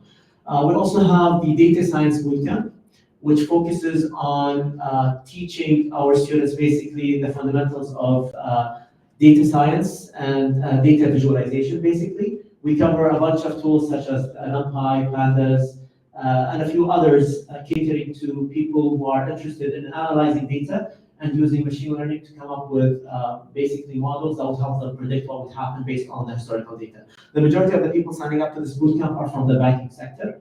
It's taking their skills to the next level. They deal with Excel quite a lot, but with these tools, they can do quite a lot with the same set of data that they have. So far, we've graduated well over 150 students, and inshallah, we're running a new iteration of the data science bootcamp sometime soon as well. We also run a lot of events. We truly believe that without having the community grow, code will not grow. So we try as much as possible to run side events to help the community grow. There are a lot of people who are passionate about technology and startups. We're trying to put them all together under one roof so that they can exchange that sort of knowledge, help each other, and push each other forward. So we run a lot of hackathons, a lot of events where we bring in founders to speak about their success stories and so on. This is basically this picture comes in from the last year's hackathon that focuses on identifying Kuwait's technical talent when it comes to cybersecurity. We had about 1,200 people take part of the workshops, and around 285 people took part of the Capture the Flag event itself. We're going to do it again this year. The announcement is coming soon, inshallah. So stay tuned. We'll come live within a week, inshallah. So before I conclude, I want to go back to the starts, right? Why should everyone learn to code? Basically, the future is all about coding. Everything that you see around you has code in it somehow. The watch that you're wearing, the phone that you're using, the laptop that you're using, the car that you're driving, code is everywhere. What you can do is that you can have code basically become your second language. You need to acquire that sort of skill set so that you enable yourself to build a better future for yourself, basically. So I strongly believe that everyone can learn how to code no matter what. Even if you learn just the fundamentals, a single programming language, it will enable you to do quite a lot. The logic behind building a software will take your brain to the next level, basically. It will take your thinking to the next level. Whatever problem that you're facing, you can create some sort of software solution that solves it. So it's very key that you would learn, that you try to learn at least a single programming language, even if you don't practice it too much, but try to understand how to build a simple idea and turn it into technology. That will kind of get you to think differently about things. You'll start noticing how the technologies around you are made, how do they work, and so on. The future of coding is, I'm sure you guys are seeing what's happening with cybersecurity, AI, and a lot of these big trends, blockchain technology and all of that. So I believe that the opportunities are endless when it comes to coding and technology. If you're part of an organization today handling operations or marketing or even like the legal aspect of the business, if you teach yourself how to code, you'll be able to automate a lot of the routine work that you're doing today, right? And if you use AI and make good use of it, you'll be able to take your work to the next level. You'll be able to be a lot more efficient.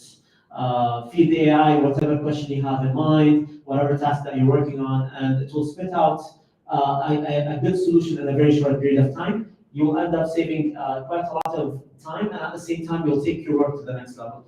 So there's a very great future for people who are into tech. The opportunities are endless. You're seeing what Google is doing today with the Kuwaiti government and the private sector as well. So make sure you invest some time into learning a language or two, and that will definitely build a better future for you guys. That takes us to, I think, the end of the presentation. Again, if you're interested in knowing more about the programs that we're running, you can follow us on Instagram. We're very active on Instagram on the account Join Coded. We also have 2 other accounts, Coded Youth and Coded Juniors, that cover our nonprofit initiatives and the kids programs as well. And I'm happy to connect with you guys and answer any sort of questions that you might have about the world of startups and coding at the same time. Thank you so much.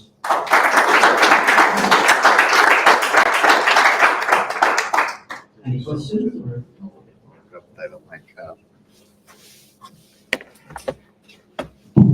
Thank you so much, Ahmad. That was really inspiring talk.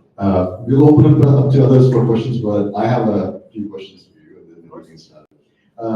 What you mentioned about especially founders doing to code really resonated with me, because we had the exact same question yesterday as high-end startups at Zainab, and the exact same question came up, like, how do I hire the best developer team externally? And my answer was, well, you need to understand the tech stack and build it by yourself rather than outsourcing. Now, building something from nothing is a pretty audacious task. looking back, it looks like you've achieved quite a bit. But what was that one spark that made you go, you know what, this is what I want to do, this is what I want to start? So I used to work for the private oil sector, the public oil sector, and the private the telecom sector in Kuwait. What made me leave that path and focus to become a full-time entrepreneur is the fact that I get this good feeling every time I work on empowering people.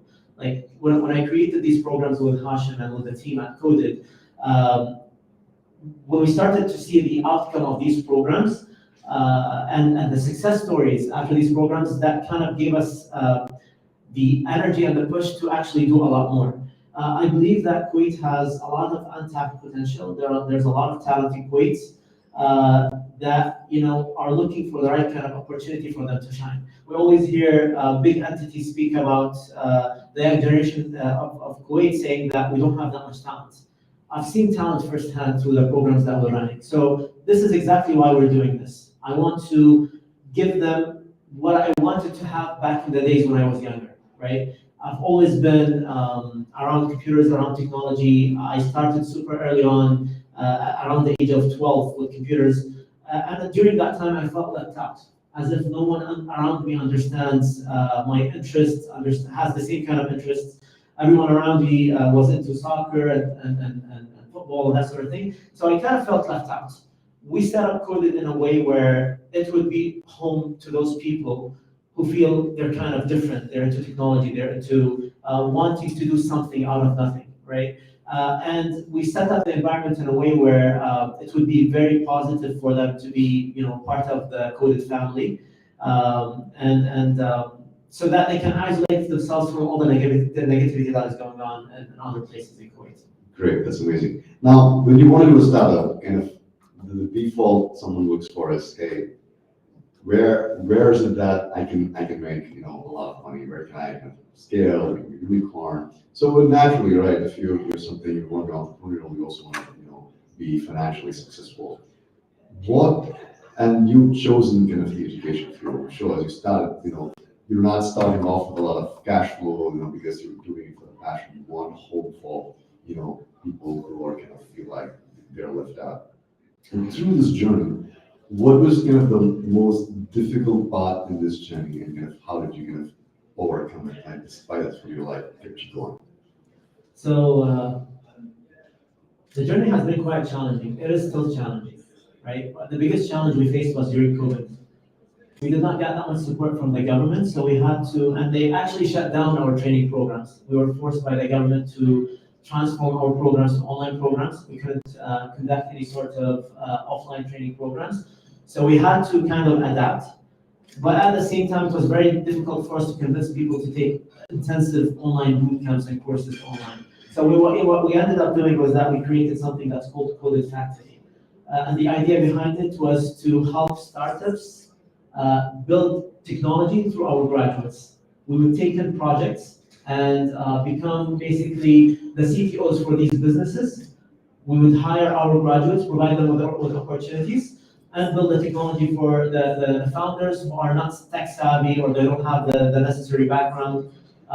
Once they're ready to actually migrate the resources of the team to them, we would just terminate their contracts. They would sign a new contract on the same day or the day after and join the team as if they've been full-time with them since day one. And that helped us survive basically COVID, right? But one thing to say is that people see Coded from afar that it's a very successful business. Yes, it is, but at the same time, as founders, as startup owners, we're still facing problems every single day. You have to teach yourself how to adapt, how to be resilient, how to be positive about the different issues that you're facing, and how to basically come up with solutions real time every day so that this business can survive, basically. Amazing. I actually have a question, but now an online question from an online audience. I'll just read it out to you. This is Zainab Maraka asking, this was a fantastic presentation. One question, as you might have guessed, related to AI. You mentioned how AI will impact coding. With AI's growing capabilities, do you think people with a solid understanding of logic, but only basic coding skills will be able to compete with traditionally skilled programmers, or will this gap still remain? I've got this question so many times. I'd love to see what your answer This is. is a very common question. Everyone is asking the same kind of thing right now. So I believe that, so with Coded right now, the training program that we're running, we're having our students use AI on the side to help them understand the code better, right? AI can help you understand, a block of code that you don't really know what it's actually doing. You can have it, you can use it to refactor some of the code that you're writing.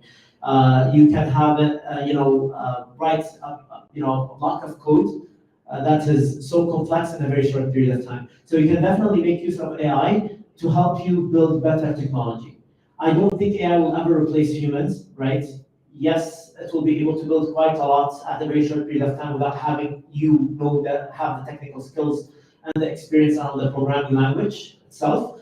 But at the same time, I believe that if you want to build something solid, you would still have to have a good base of knowledge when it comes to the coding languages and the kind of technology you want to have as part of the project that you're working on. So you always, even if you're relying on AI, you always have to have, a base of skill sets, basically.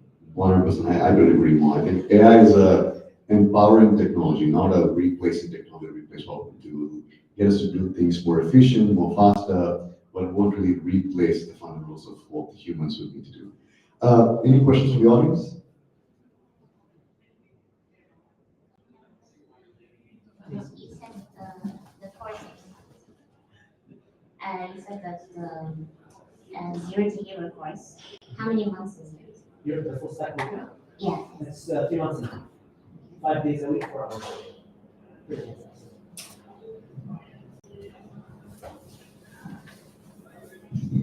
You said the relation with Google is a good opportunity. Are you participating as coded startup?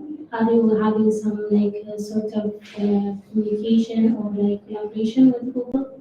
Yes, inshallah, it's coming soon. We did not announce it yet, but we're cooking something big, inshallah. We want to empower you guys. We want to empower the ecosystem. So we're gonna run a lot of events, inshallah, in the near future in collaboration with Google, so that we help you guys basically learn the right kind of technology to enable you to do a lot more with the ideas that you have in mind. Thank you for the presentation. So you said something about co-founders, entrepreneurs, how it's important for them to learn how to code. So my question is, if an owner of a business is, let's say, UI designer, for example, and this person initially at the beginning of the business outsourced most of the technical work, which is the coding and everything.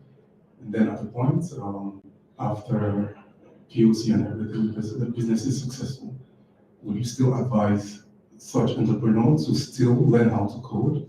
Or would you advise them to maybe partner with a co-founder who is a coder? And at what point do you think they should actually do this? Is there a point where they should hire this person, or at a point where is there a point where they should start learning how to code? Should this point be where they have up to 1 million users, or where they've made up to $1 million in their business, or something like that? Can you tell me more about the business itself? I'm just saying hypothetically. Okay. Okay. I would say it shouldn't be very difficult for a UI UX designer to learn how to code. You kind of have half of it, You already, if you have the skill sets when it comes to building great UI and UX, it would be very easy for you to translate this into code, right? There are a lot of programming languages that are very easy to learn, and that will allow you to translate whatever you have in terms of design into code. The easiest thing is to basically use HTML, CSS, and some styling programming languages and frameworks to basically translate that design into code. You don't really have to have deep knowledge in coding unless you want to actually work on the backend side, the database, the APIs, and that sort of thing. For that, I would recommend that if it just depends on the business. Sometimes it's better to learn on your own. But other times, if the business can grow very fast, and you want to actually just focus on the UI UX aspect and keep on coming up with or creating better iterations for the user experience and just focus on that, it's better to have someone become your co-founder and handle the technical aspect.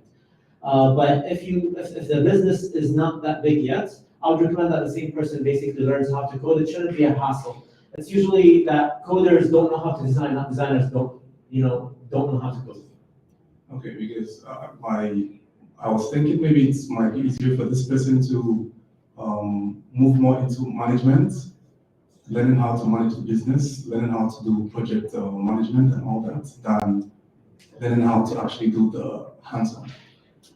Again, that depends on the business and the market that you're catering to. But I honestly would say that it's always good for the founders to do the job themselves. Back in the day, so one of the products that I didn't talk about that's part of Coded as well is DevFest. It's an online platform that teaches people how to code in Arabic, right? We have about 420,000 users on the platform today. I used to answer 50 to 60 emails the first year, every day, right? So until I got to the point where I created templates that would answer the most common questions, and then we added an FAQ page. So as a founder, you need to put yourself out there. Don't isolate yourself from the customer. You need to understand what goes in the minds of the customer so that you can cater to them by building a better user experience, a better user interface, and working on the features that are going to be most commonly used by your user base.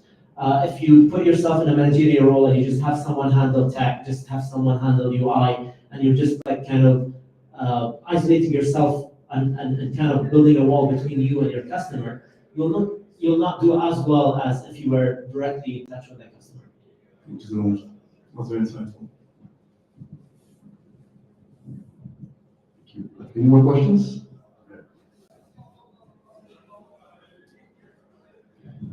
Thanks for the talk. As you know, the government and the companies rely on international software heavily. Do you think this will change in the future in Kuwait? And do you encourage this, that they use local software? I hope so. Some of these organizations are using third-party software because they don't have enough resources in-house to work on that kind of technology. But once we empower the locals and have them learn how to create software and maintain software, then you wouldn't need to use third-party software and acquire licenses. You can just have them build in-house solutions using open source programming languages. So yes, I do hope so. Amazing. Thank you so much, Ahmad. Ahmad Marafi from Kuwait. Thank you so much for your So, for our next session, we have another very interesting guest come join us for our next session. We'll do a quick introduction about our guest, and then we'll do a bit of a Q&A. So, ladies and gentlemen, I have Aya Alman from Zainab. She leads innovation and strategy. Aya, do you want to come forward?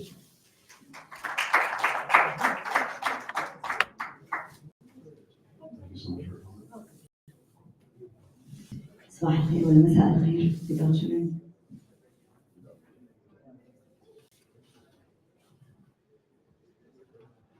Right. I don't have a presentation actually. Yeah. You have my slides. Sure. While Ramesh looks for some slides, I just want to give you a bit of a background. I've had the wonderful experience of receiving Ramesh yesterday at our Zain Great Idea bootcamp. Has anyone heard of Zain Great Idea? Great. We actually have one of our startups here who's also a Google accelerated entrepreneur founder, so we're very happy to see this collaboration. And it's something that we've been running for over 14 years. It's very coinciding with my friend Ahmed's talk and what he's been delving into for the past few years. We're very proud of Ahmed's achievements, and we're very supportive on a personal level as well on a business level. We try as much as we can to collaborate with Coded as our official academy in Kuwait and proudly generating into the region. And my dad coded بالنسبة لي, but you really deserve all the appreciation, because we believe in these movements. And it's people like Ahmed that I focus most of my efforts onto, who are rigorous founders who really take initiative and find a purpose to delve their vision into something that's a reality. I think we got this. Technology always kind of fails us at the best of time, but I think we got this one. Let's see. Oh, there we go. Let's see if the clicker works. I will scroll. This is the PDF, so I'll scroll as you tell me to. So, Zainab's idea, if you can go to the next slide. So, if you are not aware of what Zainab's idea is, it's one of the leading ecosystem builders in the region. We actually won Best Ecosystem Builder in the Middle East and North Africa for 2023. We're very proud to put Kuwait on the map, as well as our founders, and most importantly, the vision for what we are portraying. And when we talk about ecosystem builder, if you don't mind, you can keep going.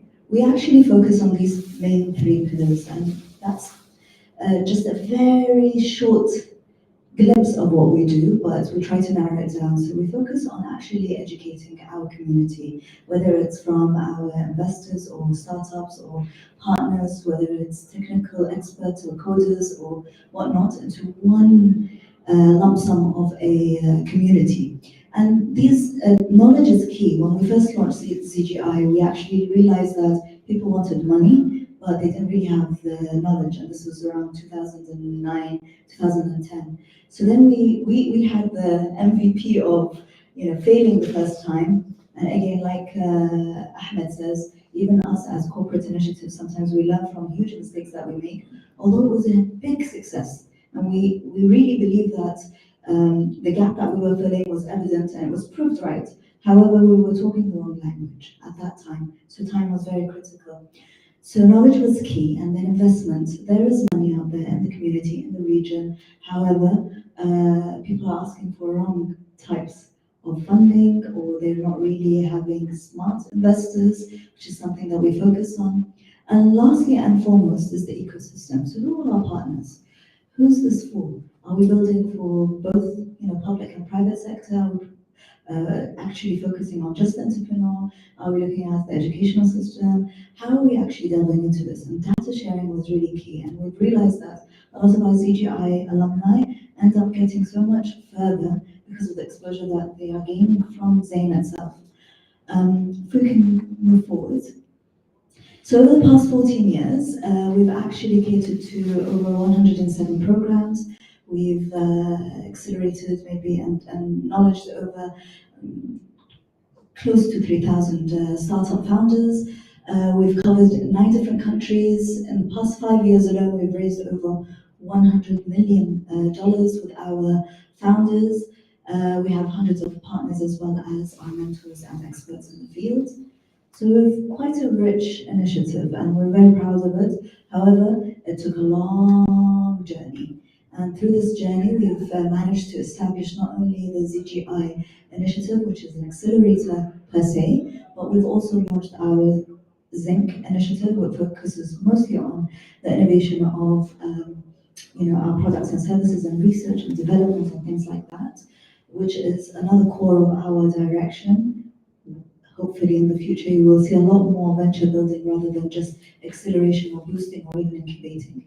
And which led us also to launch our Zain Ventures, which is a corporate VC. And this is something part of our categorization into really focusing on delving into scouting and investing in the mandates or the industries that we're interested in as Zain and Telco.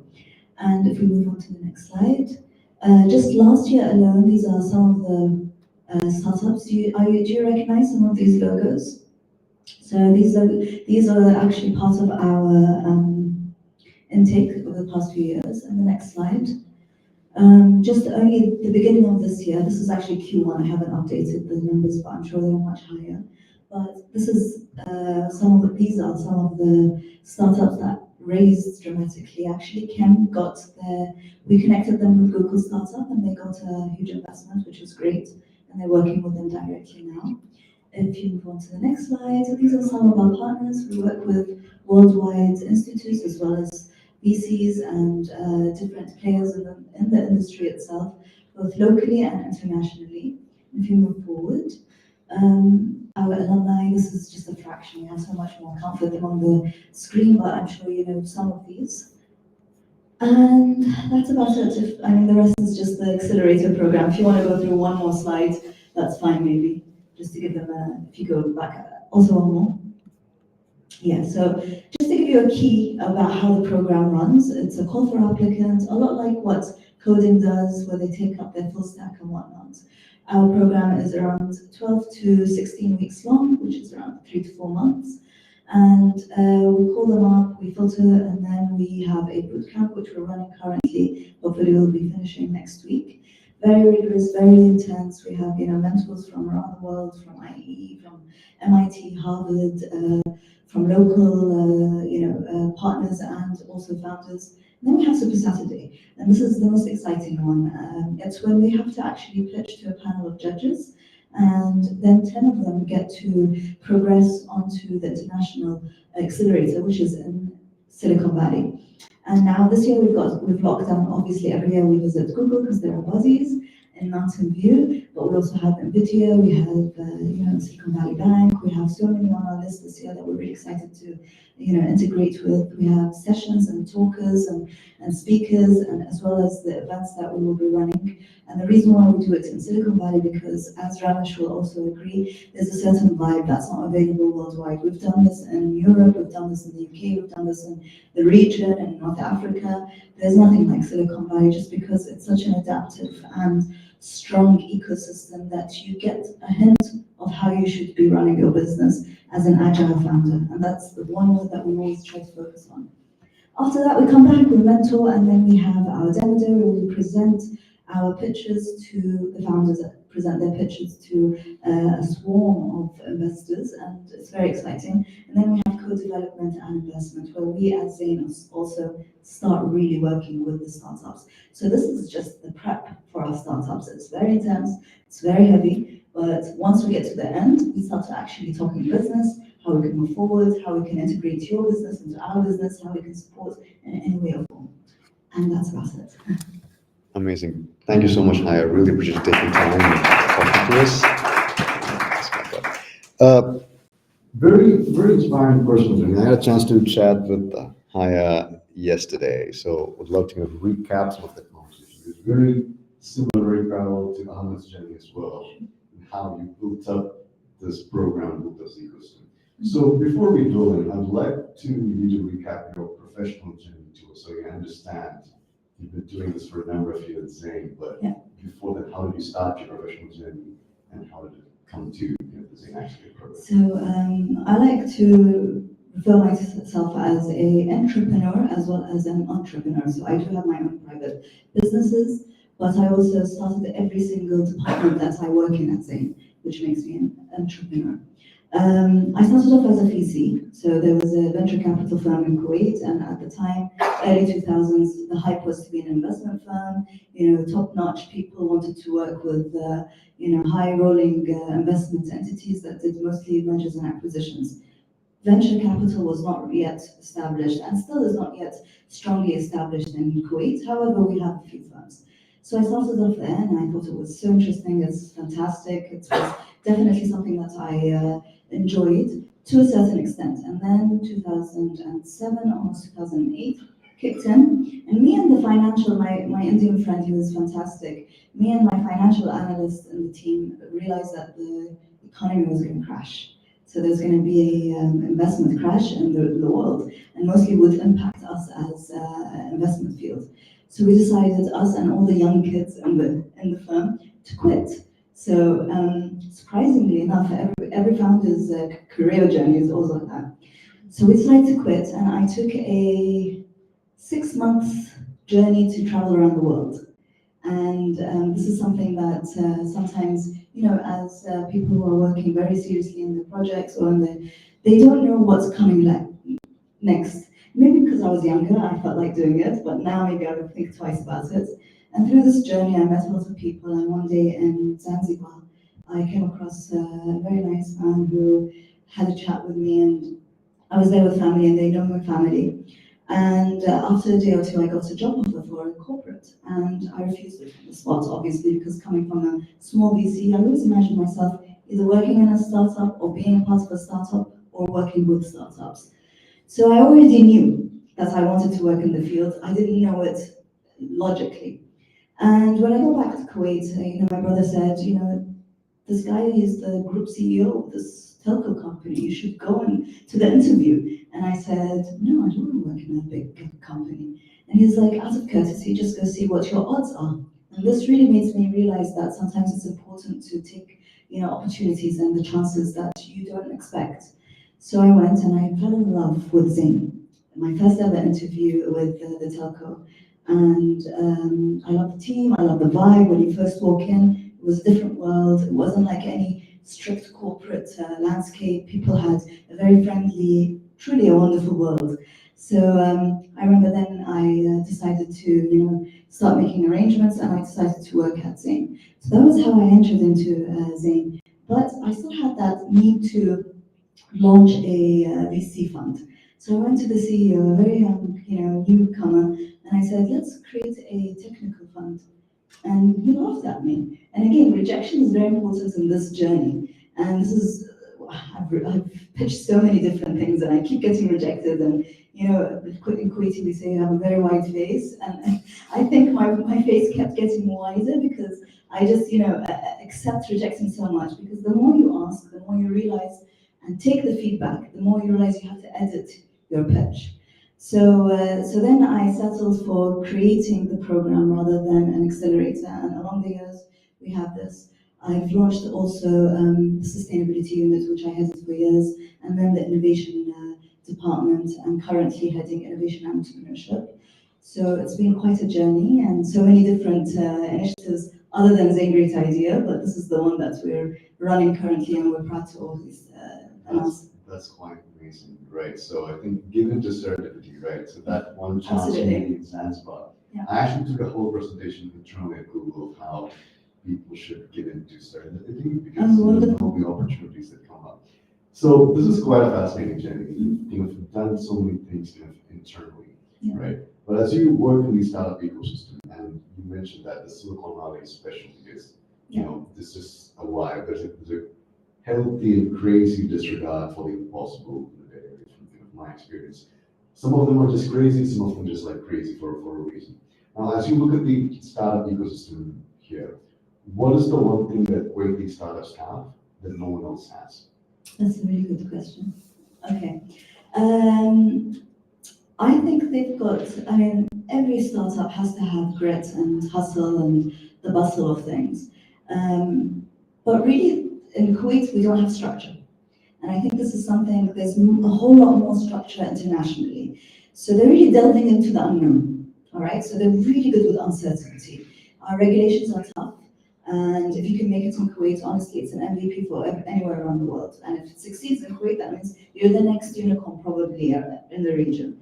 So I think it's the matter of really dealing with breaking the boundaries that we have, when we have a lot of them, and not necessarily because they're strict or tough. Maybe sometimes we don't have these regulations and we don't have scope around them. However, I also want, on a personal level, I think also Kuwaitis have an immense amount of creativity. And yes, maybe internationally you see the ecosystem like we talked about in Silicon Valley, it's built in, it's an environment. Here it's really nurtured, so there's a huge amount of curiosity, and we know that curiosity, so Kuwaitis like to pick on other people's interests, and this is very important. So yes, we have fad nation, it's a fad nation, so we like hype, but at the same time, they will always find a way to make the hype better than anywhere else, which is something that is really delving into innovation, how you can make something better. Right. So I think these are some of the characteristics. That's really great. I'll ask one more question open to the audience, and this question is on the lines of what Ahmed got, right? on the technical aspect of founders. You've seen so many cohorts, so many founders. In your experience, is it the more, not technical founders, but the more technically inclined founders who you see as successful, or do you see as kind of being an agnostic quality when it comes to success in creating startups? That's a really good question. I think it's, okay, on a technical aspect, because we only focus truly on tech startups, it draws you back if you don't have technical background. And this is something that I would like to back up Ahmed's discussion about. You should have background in tech. You don't need to know all the details. You don't have to be a developer. I know your question was very, technical. However, you should know the one-on-ones or the basics. But if you are unaware or you want to focus mostly on operations or on management and things like that, you need to have a proper CTO or somebody who is partnered with you as a founder or as a chief on a very leading role that will really take care of your technical aspects if it's a technical startup.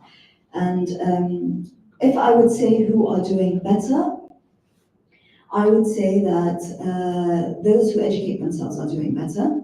Those who are finding the right partner who has a technical background are doing better. So we have a lot of people previously, barely anybody had technical background.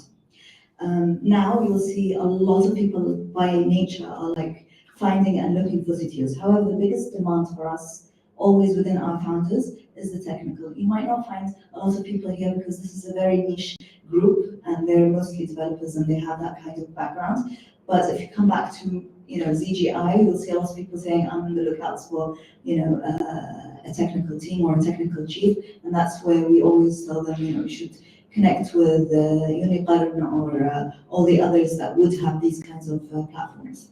Have a speed dating session between kind of both cohorts so that they graduate and go take the founders. For sure. Incredible. Sounds good. Thank you, Hayat. You're welcome. Any questions? Good. Who qualifies to? Excuse me? Who qualifies to join? So we tend to look at, so part of the boot camp is also knowledge sharing. So we keep it open to those who have a technically, opted startup.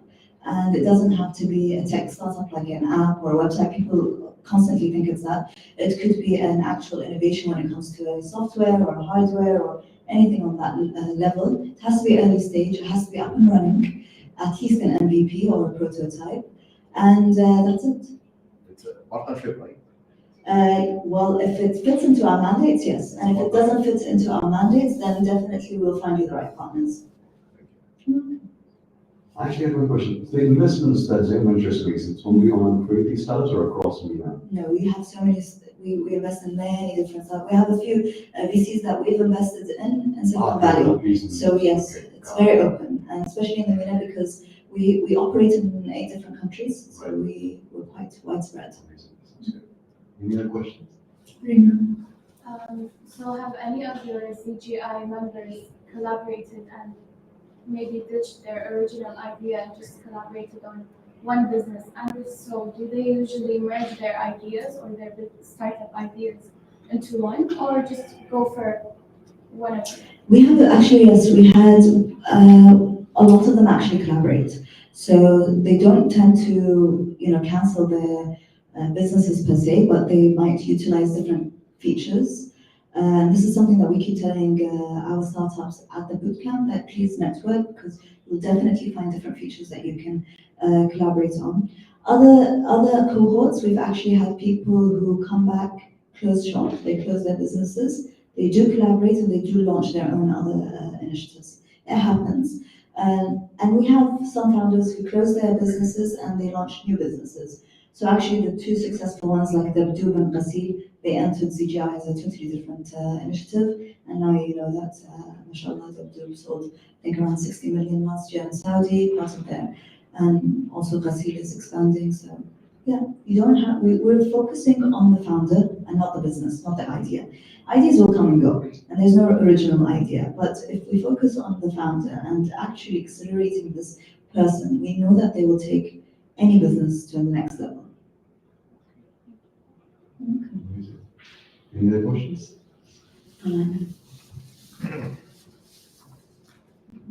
Thank you very much for the opportunity you gave us. I just point that as a Kuwait Maps, we are a Google startup and ZGI members, and we really appreciate the opportunity that they gave us to us. It's not a program for looking for funding or something like financial. No, it's really learning us how to managing and accelerating and controlling the processes we have. It's really a great program that we are pleased and honored to be one of the ZGI. We're so happy to have you, Thank you very much. Dalal. No, seriously, I'm so glad that you're one of our alumni. And Dalal, if you haven't met Dalal, you really need to meet him. He's one of our geniuses in Kuwait, and I think I'd love to shed some light on what you've been doing for Kuwait, and not just Kuwait, but also the region. He's also supported by Google. We're very proud to have you, and we know that a lot of you guys are experts in your industry. However, we really do the right, let's say, mechanisms to try and accelerate you. And even me and Ahmed were having this discussion earlier today that are you incubating or accelerating? And I always focus that we accelerate. We don't like to incubate because I'm not taking equity now. And I don't want to spoon feed. So, incubation means that I have to have hands in hands with you and really focus on it. No, I want you to have the freedom. So freedom is key for founders. However, we accelerate you by really giving you the tools. And I think these tactics and tools are overseen. I don't think anybody owned it previously to, have this consensus with this founder community. Ahmed's doing an amazing job with the developers and also with the technical ideation and all of that. But we have people who are making money and spread all over the world. They have, they're operating fantastically.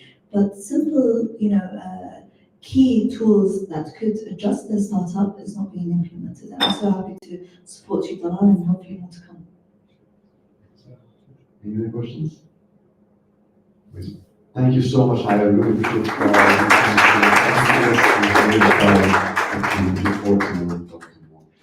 All right, there's one session that I know all of you are looking forward to. Mohammed Buallay is here from Bahrain, and since the morning, at least 10 or 12 people walked up to me, asked me specifically about his session inside the Lee session. So we'll have your session and then we'll have a break. I'm arranging lunch to be served right outside. So by the time Mohammed is done, we'll have a lunch break and then we'll have one more final session. Thank you, sir. Thank you very much. السلام عليكم. شلون مستانسين اليوم؟ عربي ولا انجليزي؟ اللي تبيه زين. We'll do mix of both. راح نتكلم اليوم عن ال AI.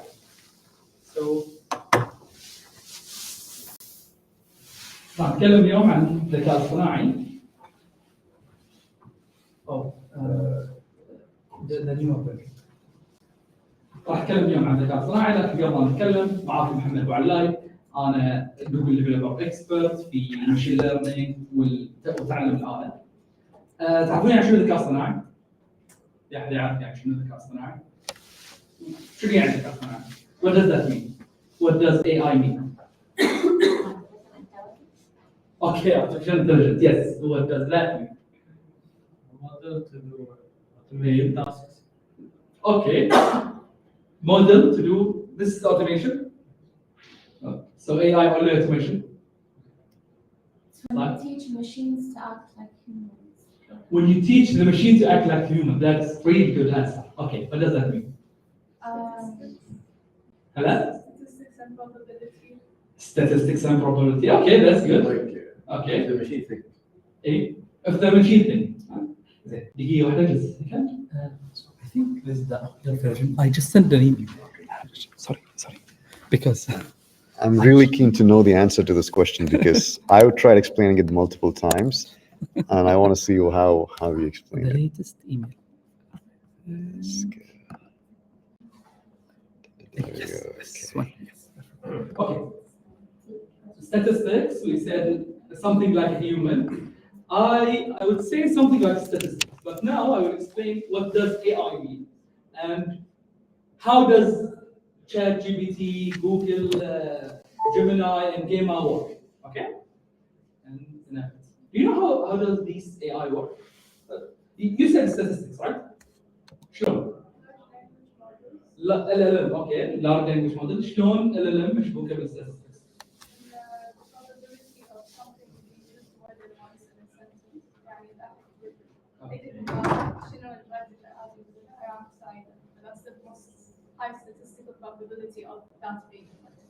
بالضبط. Let's meet large language model LLMs. اوكي لما انا اقول مثلا it's raining cat and شنو الكلمه اللي ممكن تكون بعدها؟ dogs. هل ممكن يكون raining cats and rain؟ البروبابيلتي مالتها وايد قليله. البروبابيلتي is really low. فاعلى probability هي شنو؟ dogs. لان بالعاده نقول cats and dogs. مع ان it's raining ما يصير raining cats and dogs علشان كذا. مع ذلك يت dogs بالاعلى مرتبه. واضح؟ فلما انا اقول له اللي عمره ما تبخر شرد عليه؟ تبخر احترق؟ اللي عمره ما تبخر اكيد لا ما راح يقول لي، راح يقول لي اللي عمره ما تبخر مثل العطر اللي دائم يفوح ثباته رغم مرور الزمن. منطقي الشيء لانه هو ما يعرف المثل. اول شيء اللانجوج موديل بشكل عام ما يعرف المثل، فهو يعرف اللي ما عمره ما تبخر بكملها. من الطبيعي يقول اوكي مثل العطر لان العطر جريمه من تبخر اللي دائما يفوح فالعطر دائما يفوح. منطقي ثابت رغم مرور الزمن. هاي الفها لان العطر بالعاده يكون ثابت. هاي العطر زين صح ولا لا؟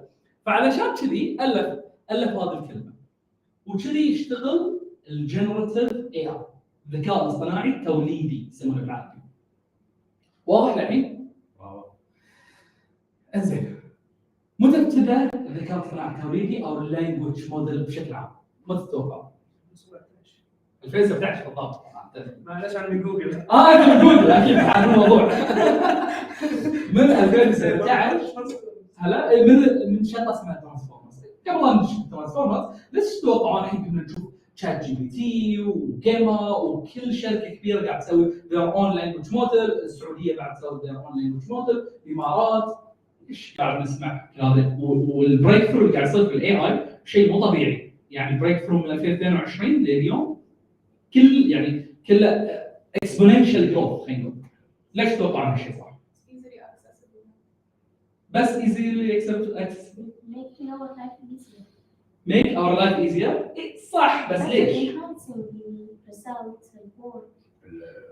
ايوه الانفراستراكشر صراحه. الانفراستراكشر جزء من الاجابه صح؟ بس بعد شنو؟ هلا؟ humanized اوكي شلون؟ خلينا نقول لكم قصه. انا خلينا نقول 2017 كنت شفت الذكاء الاصطناعي وشنو الذكاء الاصطناعي وشلون نتعلم عليه وكذي. 2019 تقريبا كان عندي محاضره سويت GDG كان بالسعوديه او شيء كذي. كنت اقول مستحيل الذكاء الاصطناعي اكلمه ورد عليه بشكل كأنه هيومن كأنه انسان. فاست فورورد 3 سنين بالضبط. 3 سنين وكنت حدي يعني اب تو ديت عن موضوع الذكاء الاصطناعي. 3 سنين بالضبط صار الاي اي اقدر اكلمه كأنه هيومن عادي. شو اللي صار هني؟ شنو اللي صار بالنص؟ اللي صار بالنص باختصار شيء الجوريثم اسمه ترانسفورمر. الترانسفورمر فكرتها بشكل عام يفهم محتوى الكلام ويبسط الكلام حق الاي اي وبعدين الاي اي يقدر يرد عليه بالاسلوب اللي يبيه بناء على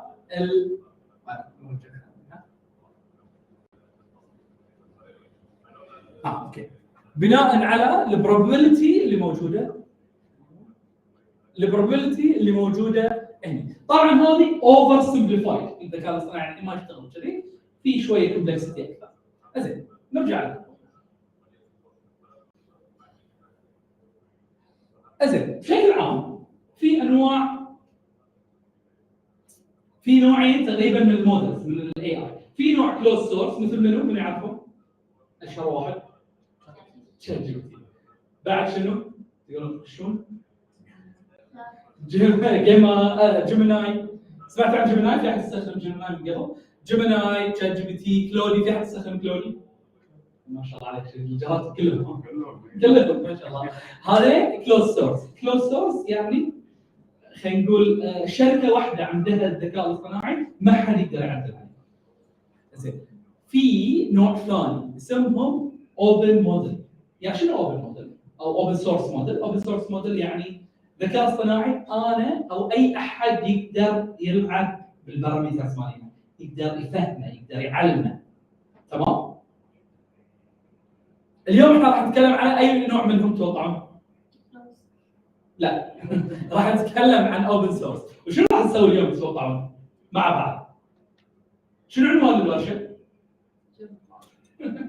Keeping up with the AI. هالفكره جت لي بسبب ان كل يوم قاعد تطلع تطورات جديده في الذكاء الاصطناعي. اذا تتابعون عالم الذكاء الاصطناعي كل يوم حرفيا تطلع تطورات جديده، اخبار جديده، شركات تنزل موديلز جديده. يعني حرفيا قبل اسبوع نزل لاما 3.2 صار في فيجن. على طول الاسبوع اللي بعده مايكروسوفت نزلوا ابديت على طول وكذي. فطول الوقت يصير في ابديت. فقلت انا ليش ما اسوي اي ياخذ لي كل الاخبار الجديده، يلخص لي اياهم ويعطيني اياهم بولت بوينتس. توقعوا نقدر نسويها؟ نقدر نسويها باقل من ساعه. كلها يوزنج جيميناي او اي اي، لكن اليوم احنا اخترنا جيميناي. عشان جوجل يعني. هلا؟ عشان جوجل يعني؟ مو بس علشان جوجل، لان جيما بشكل عام يعني جيما وجيميناي افضل بالسيرش والاي اي. لما التاسك يكون في سيرشنج وكذي افضل استخدم جيما وجيميناي. كل اي اي له مميزات وعيوبه. زين خلينا نتكلم عن جيما اللي هم شنو قلنا الاوبن سورس موديل، صح؟ زين في انواع وايد من جيما. خلينا نقول هاي يسمونهم جيما فاميليز. في جيما العاديه اللي اليوم احنا راح نستخدمها. في كود جيما يقدر يكتب لكم كود. في عندكم شيلد جيما حق يحميكم او يفلتر الكلام وكذا. انزين الحين جاهزين نبتدي الكودينج. من يحب كودينج اول شيء؟ في جميع زين. فراح اليوم نسوي مثل ما قلت لكم المشروع مالنا نحن نبني اي يلخص لنا الاخبار ويرجع لنا اياها بطريقه بسيطه. اول خطوه شو راح نسوي؟ زين اول خطوه راح نروح حق منصه كيجل. من يعرف منصه كيجل؟ اوكي، منصه كيجل هي منصه فيها داتا سيت وفيها مودلز. شكلكم ما شاء الله وايد تكنيكال، فهاي شيء وايد زين. زين فيها مودلز مثل جيما. احنا اليوم راح نختار جيما. اي واحد توقعون؟ في وايد جيمز. اي واحد توقعون نختار؟ جوجل 7 بليون شيء. اي 7 بليون، بس اليوم احنا راح نستخدم جيما واكياس. ثاني واحد. اوكي؟ حاب ندخل موضوع 7 بليون و 2 بليون. زين الحين بالضبط هذا اللي قلته. الحين داخل جيما العادي في اكثر من موديل. زين من يقدر يقول لي غيرك؟ من يقدر يقول لي تتوقعون اي اقوى موديل فيهم؟ هلا؟ شلون تعرفين اجدد واحد؟ اوكي، فاي واحد تقدر تقولي؟ انا ابي اذكى واحد فيهم. 7 بي؟ من يقول 7 بي؟ هذا في اثنين 7 بي، واحد وثلاثة، هذا بعد 7 بي. اي واحد راح نستخدم اليوم؟ زين بشرح لكم اياها واحده واحده. جيما لما تشوفون جيما اسم الموديل، بعدين 1.1 اللي هو الفيرجن ماله، بعدين انستراكت. من يعرف عشان انستراكت؟ انستراكت يعني AI موديل I can give it an instruction. اقدر امره، اقدر اقول له سوي 1 2 3. هاي انستراكت. فاحنا راح نختار انستراكت. خلصناها. 2 بي اللي هو 2 بليون بارامتر اللي هو موديل صغير خفيف وسهل. لكن 7 بي اللي قال 7 بي صحيح. 7 بي هني اذكى واحد. ننتقل للي بعده. راح نختار احنا 7 بي.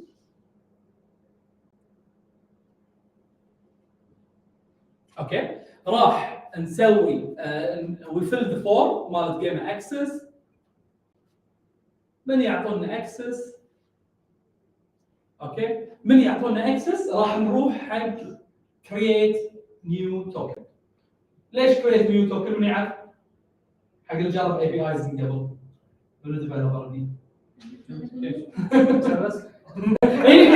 لا عادي الحين. زين. اي بالضبط، كرييت توكن علشان نقدر ندمج فيه. شنو بعدها راح نسوي؟ راح نروح حق كولا. من جرب كولا؟ بعد ما شاء الله. كولا هو منصه مسوينها جوجل علشان نقدر نكتب فيها اي بايثون كود. زين. اول سطر اللي راح نسويه راح نحط اليوزر نيم مالنا، الاي بي اي كي مالنا، اللغه اللي احنا نبيها، الباك اند مال الاي اي مالنا، سواء تورش، تنسر فلو او جاكس. انا بختار تورش. زين. نرجع حق اللي بعده، راح نستخدمه بكل بساطه. راح نقول له كيراس ان ال بي موديل فروم، وراح نحط له الاسم جيما 2. ركز اني اخترت جيما 2 انستراكت 2 بليون بارامتر انجلش. واضح؟ فالحين اذا بقول له جيما الم جنريت واعطي الكلام اللي انا ابيه، راح يكمل لي على كلامي. لاني واضح؟ زين. ننتقل للي بعده. اللي بعدها الحين احنا يبنى الجزء الاول اللي هو جزء الاي اي، صح؟ شنو الجزء الثاني باقي لنا؟ جزء السيرش انجن، الديتا مالتنا اللي قاعد فيه. في وايد منصات، لكن انا اخترت منصه اسمها ار اس اس اب. من اشتغل على ار اس اس من قبل؟ شفتوا؟ ما شاء الله. شوف نقاش. زين. شوف المبرمج اي شكله مبرمج خشب بعد. ما شاء الله. شفتوا الرابط اللي تحت او التلفزيون القديم من جيل التسعينات، جيل التسعينات بالعاده الرابط موجود التسعينات. ها في جيل اقدم بعد. بعد اقدم. في الرابط الروابط اللي تحت اللي تطلع الاخبار بالقناه التلفزيون، هاي يسمونها ار اس اس. زين. الار اس اس احنا راح نسوي سبسكرايب حق هذا الموقع، ومن نسوي كود حق الرابط راح يعطينا احدث الاخبار. نحط السيتنج مالنا، راح نختار جوجل نيوز، راح نقول له التوبك اللي احنا نبيه، سواء كان اي اي او اي توبك احنا نبيه. احنا بنختار اي اي، بنقول له جنريت.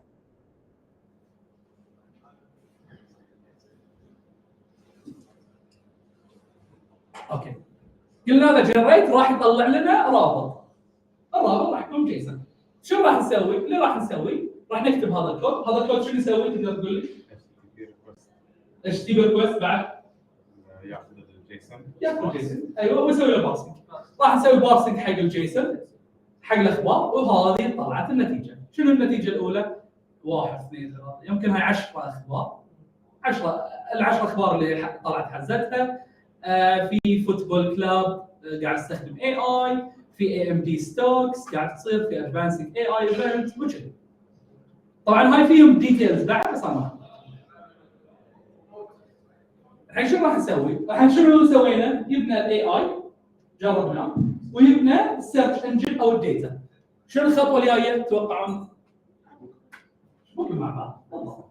everything together. الحين اللي راح نسويه هو راح نستخدم في 3 اشياء اساسيه حق اي اي كمطور مو كيوزر. راح نقول له اليوزر اللي هو اللي بيكتب الكلام، وعندنا الموديل انت شنو تبي تعطيه، وعندنا انت. فانا شو راح اقول له؟ راح اقول له ستارت تيرن يوزر اللي هو هذا الكلام المكتوب هنا. راح اقول له شنو راح I will instruct بعطيه امر summarize the following news and highlight news related to AI. اوكي، راح اعطيه latest news اللي ساعه end term start model term. الحين انت ابتدي. شنو سوالي؟ سوالي summarization واعطاني الاخبار الاهم، الاخبار اللي موجوده بهالبساطه. الحين شنو باقي؟ نشرب قهوه. بالضبط، نشرب قهوه واحد. بعد في شيء ثاني؟ نضيع. هلا؟ نضيع. لا، نسوي له جمب. نبي شغله كل يوم، اهم شيء هذا. نبدا كل يوم بشغله ويعطينا اخر. زين شلون تكملون من هني؟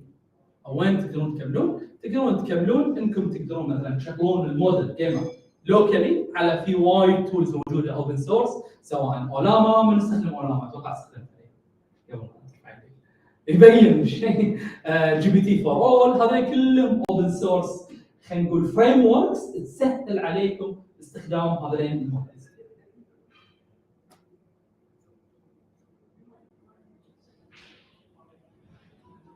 اوكي يعطيكم العافيه، شيء وصل حق نهايه ورشتنا، ان شاء الله كانت خفيفه ولطيفه، واذا عندكم اي سؤال تقدرون تسولوني بالانستغرام او هني، خلاص تشوفون.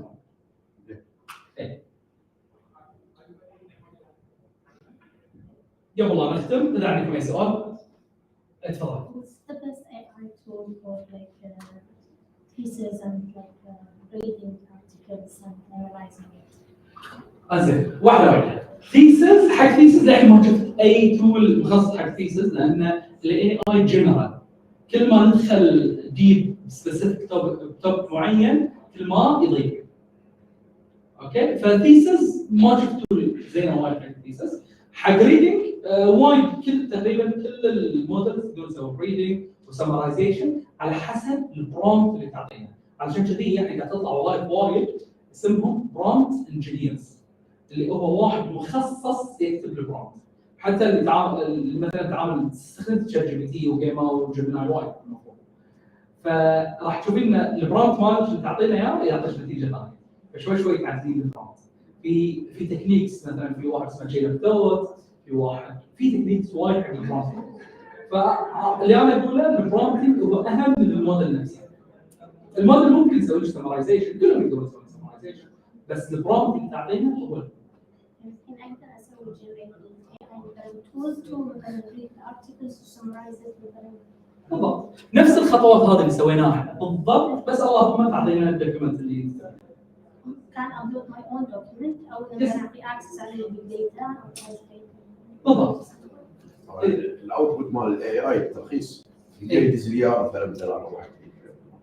اي تقدر تقول له دز مكان ثاني مثلا ايميل، تقدر تكتب بايثون سكريبت يدز لك ممكن توريك السكشن اللي صار انتجريشن اي بي اي. الاي بي اي تبي ها؟ لا الاي بي اي معاه لما اشتغل. ايوه هذا؟ اي ما الاي بي اي. لا مو هذا الاي بي اي، يلا هذا اي هذا في باكج اسمه ريكوست. اي شفته بس اقصد لما شبكت انا مش بكتب من بعد.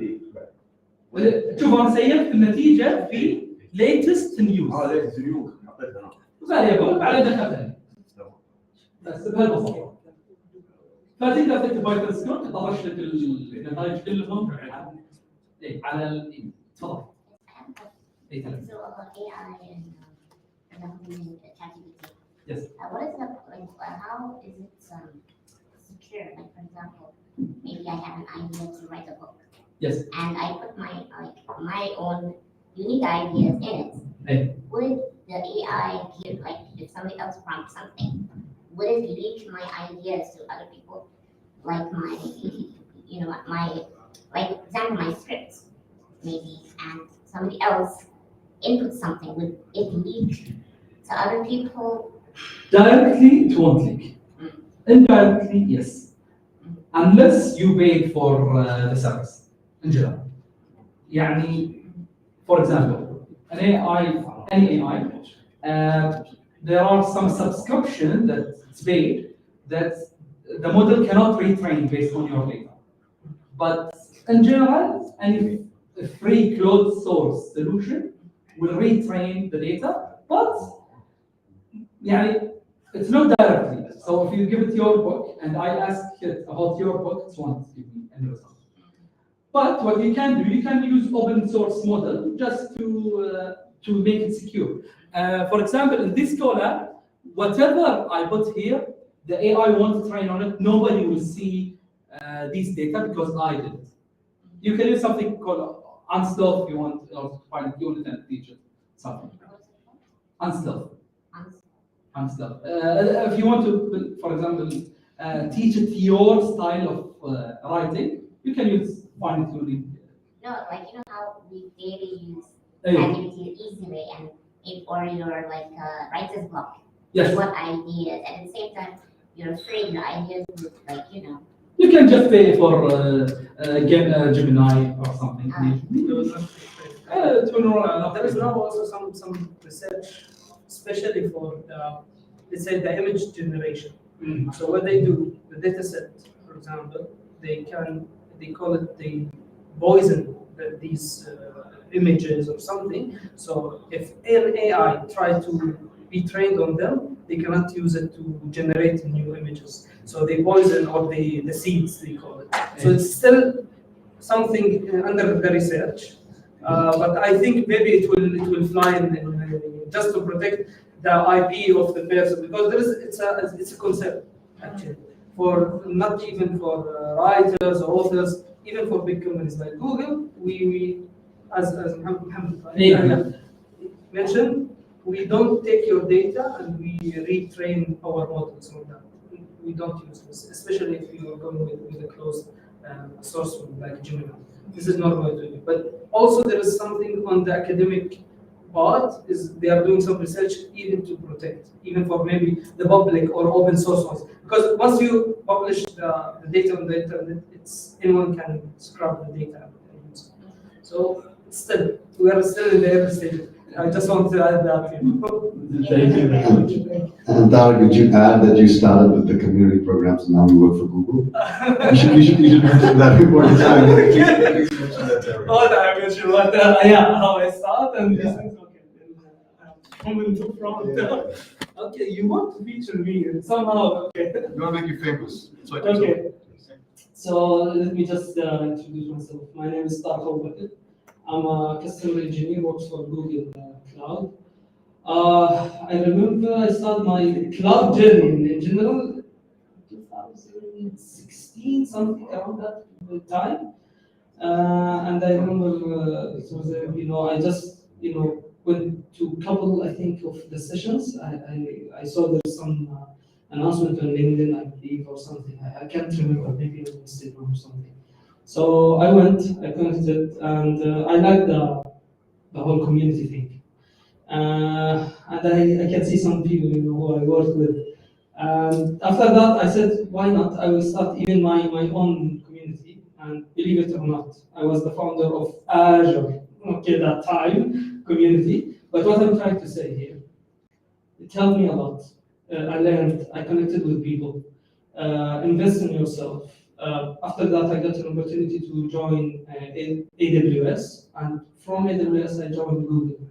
So what I'm trying to tell you, believe in yourself, put the right effort in the right place, connect with the people, find someone to mentor you. Because I cannot thank you enough, honestly, and try to build, to give back. For sure, you will get it back eventually. That's it. Yeah. Thank you. Well, thank you, Doctor. The summary is thanks to our GDs like Mohammed and Zainab and Dr. Zainab. Our friend now here, started a state journey and now works for Google.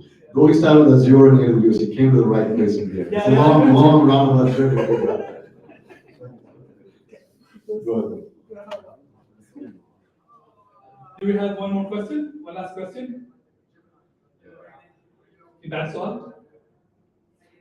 So, thank you very much. Thank you. See you around. Amazing. Thank you so much, Mohammed. I appreciate you coming down here from Bahrain. We always save the best for the last. The number of people who ask me about Saeed's sessions, I stopped keeping track. We have amazing lunch being ready, so Saeed stands between us and lunch. So hopefully he'll better than mine as he goes through the stuff. But we have some amazing lunch ready. This is our last session, and we have the amazing speaker Saeed here to take us through this. Welcome on board. Thank you, Ramesh. I'll try to keep it short, so we can have lunch. Thank you all for joining today. Did you want to use your own deck or the old slides that we have?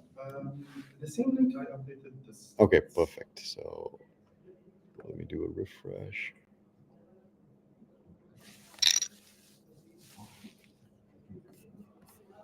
Should I share it? Oh, I think I got it here. Yeah. All right. It's not yours, right? That's so Mohammed.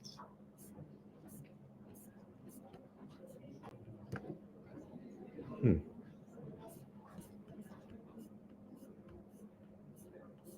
okay. Oh, I can't find you. Oh, there we go. The other clicker with you? Yes.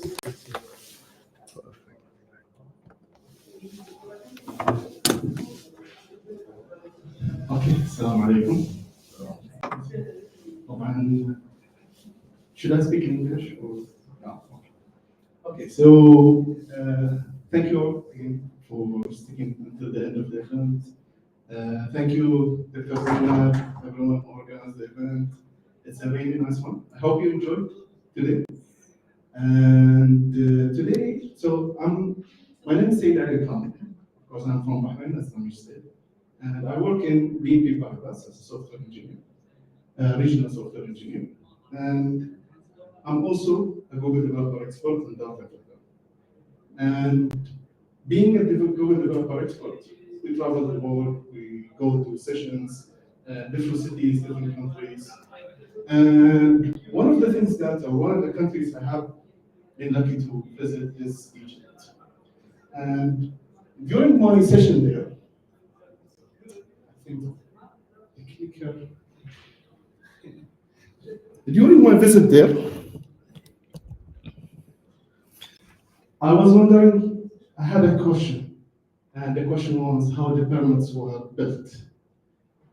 Does anyone know how they are built? Any idea? There are some conspiracy theories like aliens came in, jinn, jinn, and there are many conspiracy theories. So I went and visited and wanted to research this question, and I went for a very reliable source, which is Facebook. Okay, the clicker is going Shall I to do be. Okay, no problem. So it's a very reliable source, I think. The post on Facebook or Google Mohammed خلينا نقول المسجات اللي تطلع بس okay. I will. It's working. I need to point it. Perfect. Okay. Thank you. And I found a post that says there's a very well-known scientist called Zahi Hawass, which is saying or explaining how they were built and correcting Elon Musk. And while I'm looking at the post, I noticed something.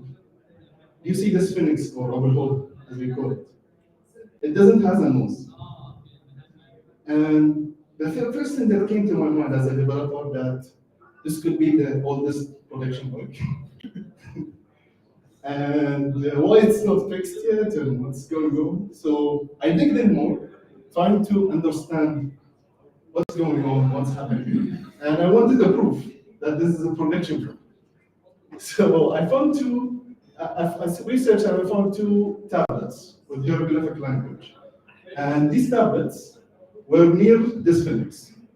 And I thought, okay, let me try to understand what's written here. Maybe it will give us an answer.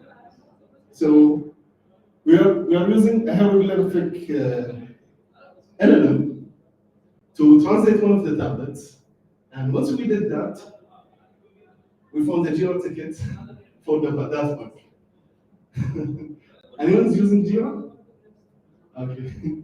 So, of course, this is a joke. So, how it's related to our session today. So, today's session, what we want to do is that we want to try to explain or do something similar to how the ancient Egyptians have done by creating these kind of artifacts or ancient structures and create them inside of our applications.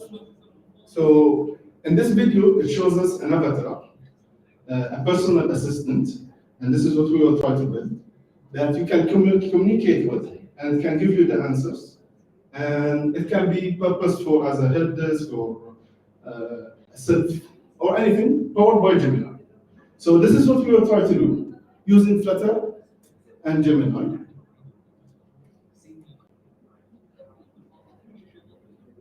Okay, so Let's try to explain the second tablet. The second tablet, also through the same LLM, it shows us a new equation.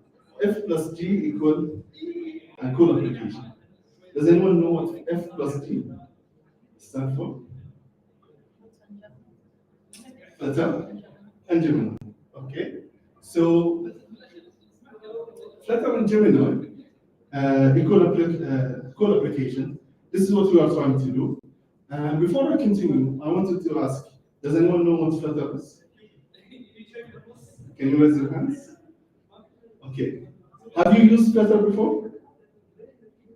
Okay. How many people use Flutter? Try to build something with Flutter. Okay, we have one here. Two. Okay. So for people who are new to Flutter, what is the best explanation or the best definition of Flutter is that it's an open source, cross-platform UI toolkit that uses Dart. So we are avoiding saying that it's a framework. It's a UI toolkit because it can be integrated now with many platforms, not only for mobile, it can be for apps, for web, for Windows, for macOS, for many kind of platforms. And it compiles to native code. And also, it's heavily supported and used by Google. So this is very important because it's not going to go away very soon. It is used and it is supported by Google. In the recent years, it's a very recent framework. And in the recent years, since 2019, it was launched to official release. It has grown based on the statistics from Stack Overflow. The community there is much bigger than older frameworks like React Native, Cordova, Native Script. You can see how much it is more like the devil as the other applications or other competitors. And it was announced in Google I/O this year that it is the most popular framework for mobile developers. So, seeing this trend and seeing our session today, let's try to do or have a use case, a good use case to implement Flutter with AI. So first we will build a chatbot, similar to WhatsApp, this WhatsApp screen. If you look at it, to simplify it, it's a very simple list that's going to be displayed. A list, an array, based on the programming language you use. It is basically the basic idea of that screen is that it's a list. So once you add to that list, it will be updated. And to reflect that in Flutter terminologies, we will use something called a list view. That list view will display that array or that list. And for the user, he will be able to view them. And once we add a message, it will be added to that list. And something in Flutter is called stateful and stateless. So one of the widgets, it can be either one of them. And if it's stateful, it means that it will update instantly for the user. Okay, so once you add it, the screen will refresh, and the array will be updated with the new list of messages. So yeah, so this is a basic overview on how the screen we will build. So after the list view, we will add a text field, we will add a material button. So basically, the widgets are in Flutter are like a building blocks, are like Legos. You can put them together in order to create an application. So yeah, so since we don't have too much, like literally, I will not go through the code in details, since this is also the last session of the day. But basically, this is what we have been explaining in the beginning. So we have a list view, and we have, I try to highlight the array, which is a child list. This array will be reflected, and this is the array that we will be using to show the user with the list of messages from the sender or from the receiver. And we added a button. That button will take in the input from the user and add it to that list so far. And you can see at the end, there is a function called getAnswers. With this getAnswers function, we want to call an API. We want to call a place to get the response from Gemma. And this is what we will need to do now. And to achieve this, we will use something called Google AI Studio. Does anyone know about it? Have you heard about it, Google AI Studio? Of course. So Google AI Studio is like a simple browser-based IDE. You can prototype with LLMs, and you can use it to build some prototypes, to learn about how to integrate them. And it is very simple to be used. There are multiple ways you can use it, like free-form prompts, structure, and chat. What we are going to use today, for example, is free-form prompts. And to give you an idea how it looks like something like this. I think on the TV it will look much better. So it just looks like a regular website.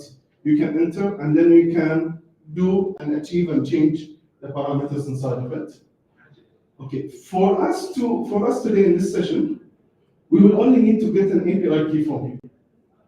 So once we have obtained that API key that needs to be secretly stored in our application, we can call an API, which is a public API from Google AI Studio. And this API we'll feed it with our prompts from the user, and we will display back to that array list our information. So this is what we want to do. So remembering our function get answers, now we will do the calling of that API. Once we receive the response, you can see here in the API, in the parameters, we have multiple ways we can tune the model that we are using. So we have the temperature, the top P, top K. These are all parameters that we can play around until you get the results that you want. And we actually feed the information to the API. We can add extra prompts, messages that can help you provide a better answer to it. So once we receive it, we just need to update and add it to the array list that we have. And that array will be updated directly to the screen of the user using the stateful widget and stateful properties of that widget. And we have something similar to this. But this is not enough. This will be a very simple implementation. So we want to take it further. So we'll try to explain or find more secrets in that tablet that we found earlier. And we noticed that our previous LLM couldn't read this part exactly of that tablet. So they developed 2.0, where it was able to decode that part, and we have shown that inside of Flutter, we will be using something called Rive and text-to-speech libraries. Did anyone hear about Rive before? Rive.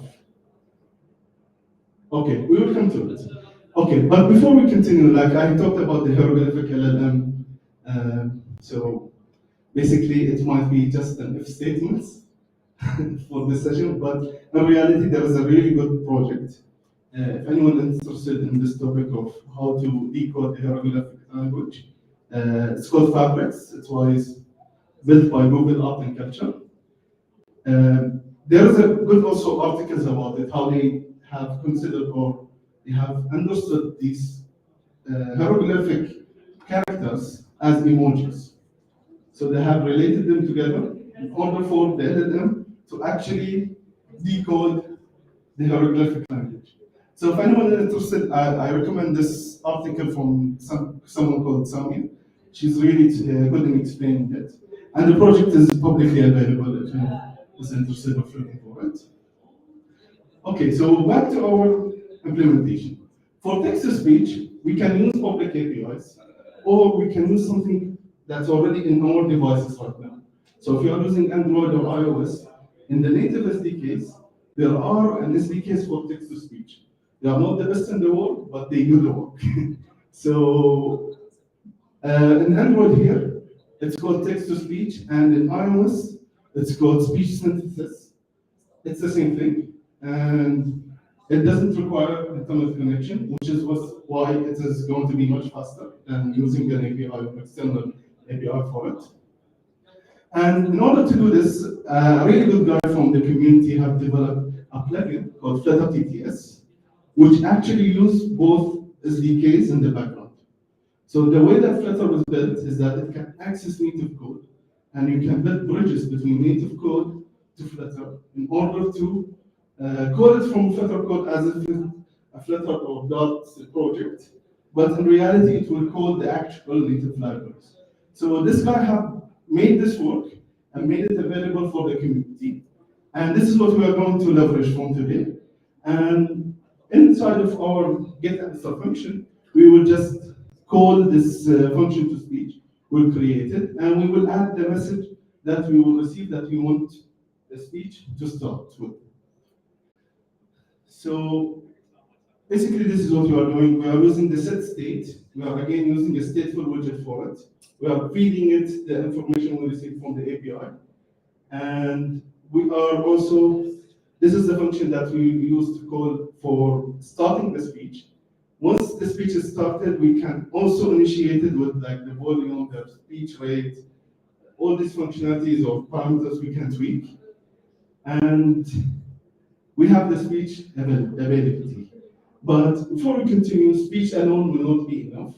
We want to add animation. Have you heard about Loti animation? Have you used Loti animation before? Okay, one person. Okay, so Loti animation is very popular library for creating animations and adding it to mobile applications. And I personally like to use it. It up-levels your mobile development designs, UX to the next level very easily, very quickly. There is a good library of animation layers. The problem is it's only for basic animation. So in our use case, we don't need just to run the animation and stop it. We need more. And to achieve that, we need to use something more sophisticated like Rife, which is still simple to use for non-designer or non-modeler. So what Rife gives us, it gives us something called the state machine. The state machine, you can look at in the bottom of the screen. It's like a flow chart. And based on specific triggers, we can start different animations. So this flow chart, for example, has a trigger for when you turn it on, like through a boolean on and off, it will trigger this specific animation. It will go to running, for example, it will go to idle, different type of animations in one file. So to use Rife, for me in this use case, I found this publicly available also assets for a person who can speak with the speak animation. And I have this state machine configured. When I turn it on, it will start moving the lips. So it looks like it's talking. And when I turn it off, it will be in idle mode, which is still an animation that it will and like it will tweak and move the heads a little bit, so it looks more human. So to integrate Rife, it's very simple as adding the Rife file, .Rife file, to your project. And once it's added, there are three things you need to add. You need to declare the R file, the R code. You need to declare also the controller, which will control when the triggers will be happening, and the state machine that will oversee the whole animation. And this is what we are trying to do here. We added a center widget, which is a very common widget in Flutter. And inside of it, we are displaying the output.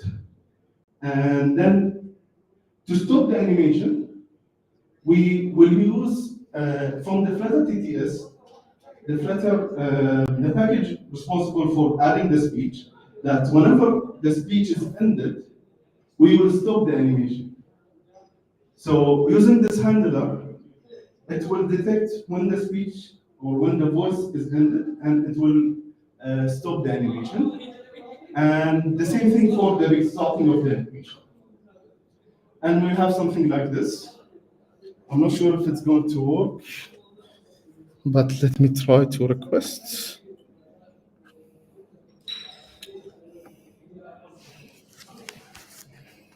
Okay, let me try to approve it quickly.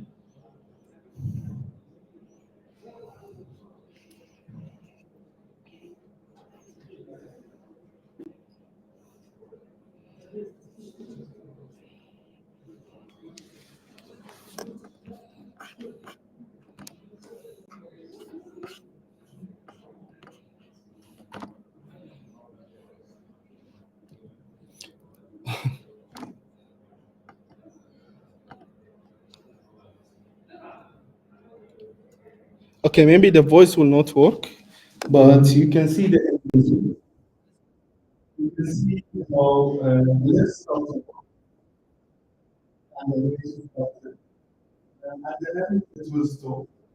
And the icon you will see the eye moving as it's a human.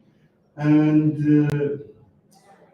okay, we reached to the end. So thank you everyone for joining today. I hope no one will post this in the future. I'm not claiming anything about the Egypt, just for the story of this session today. Thank you all, and hope to see you in the future. Thank you, Ramesh. Thank you, Dr. Zainab. Thank you so much, Said Ali. It's an amazing presentation as always. Said Ali is one of our prolific GDGs. He authored so many online sessions, literally travels across the region, all of MENA, Turkey, Central Asia to deliver sessions. So thank you so much. I want to do a very special thanks to Dr. Zainab for leading this community for so many years in Kuwait and for leading and organizing this DevFest. Really appreciate it. It's really heartwarming to see so many people in person today who benefited from, the work you've done, both the community and both at the university. So really appreciate it. We're, honored that you're part of this community. Thank you everyone for coming. I hope this was a fruitful one. Yes. Yes, absolutely. And Noor, our community manager, couldn't be here today because we couldn't get our visa sorted out in time. But Noor's been a pillar of strength behind this community for more than 3 years now. And together we've kind of grown this community to thousands of developers across MENA. So thank you, everyone. I don't want to stand between you and lunch. Lunch is being served, so let's all go grab some lunch and talk and interact with everyone. Thank you so much.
Hi, how are you? I was actually Tariq's colleague.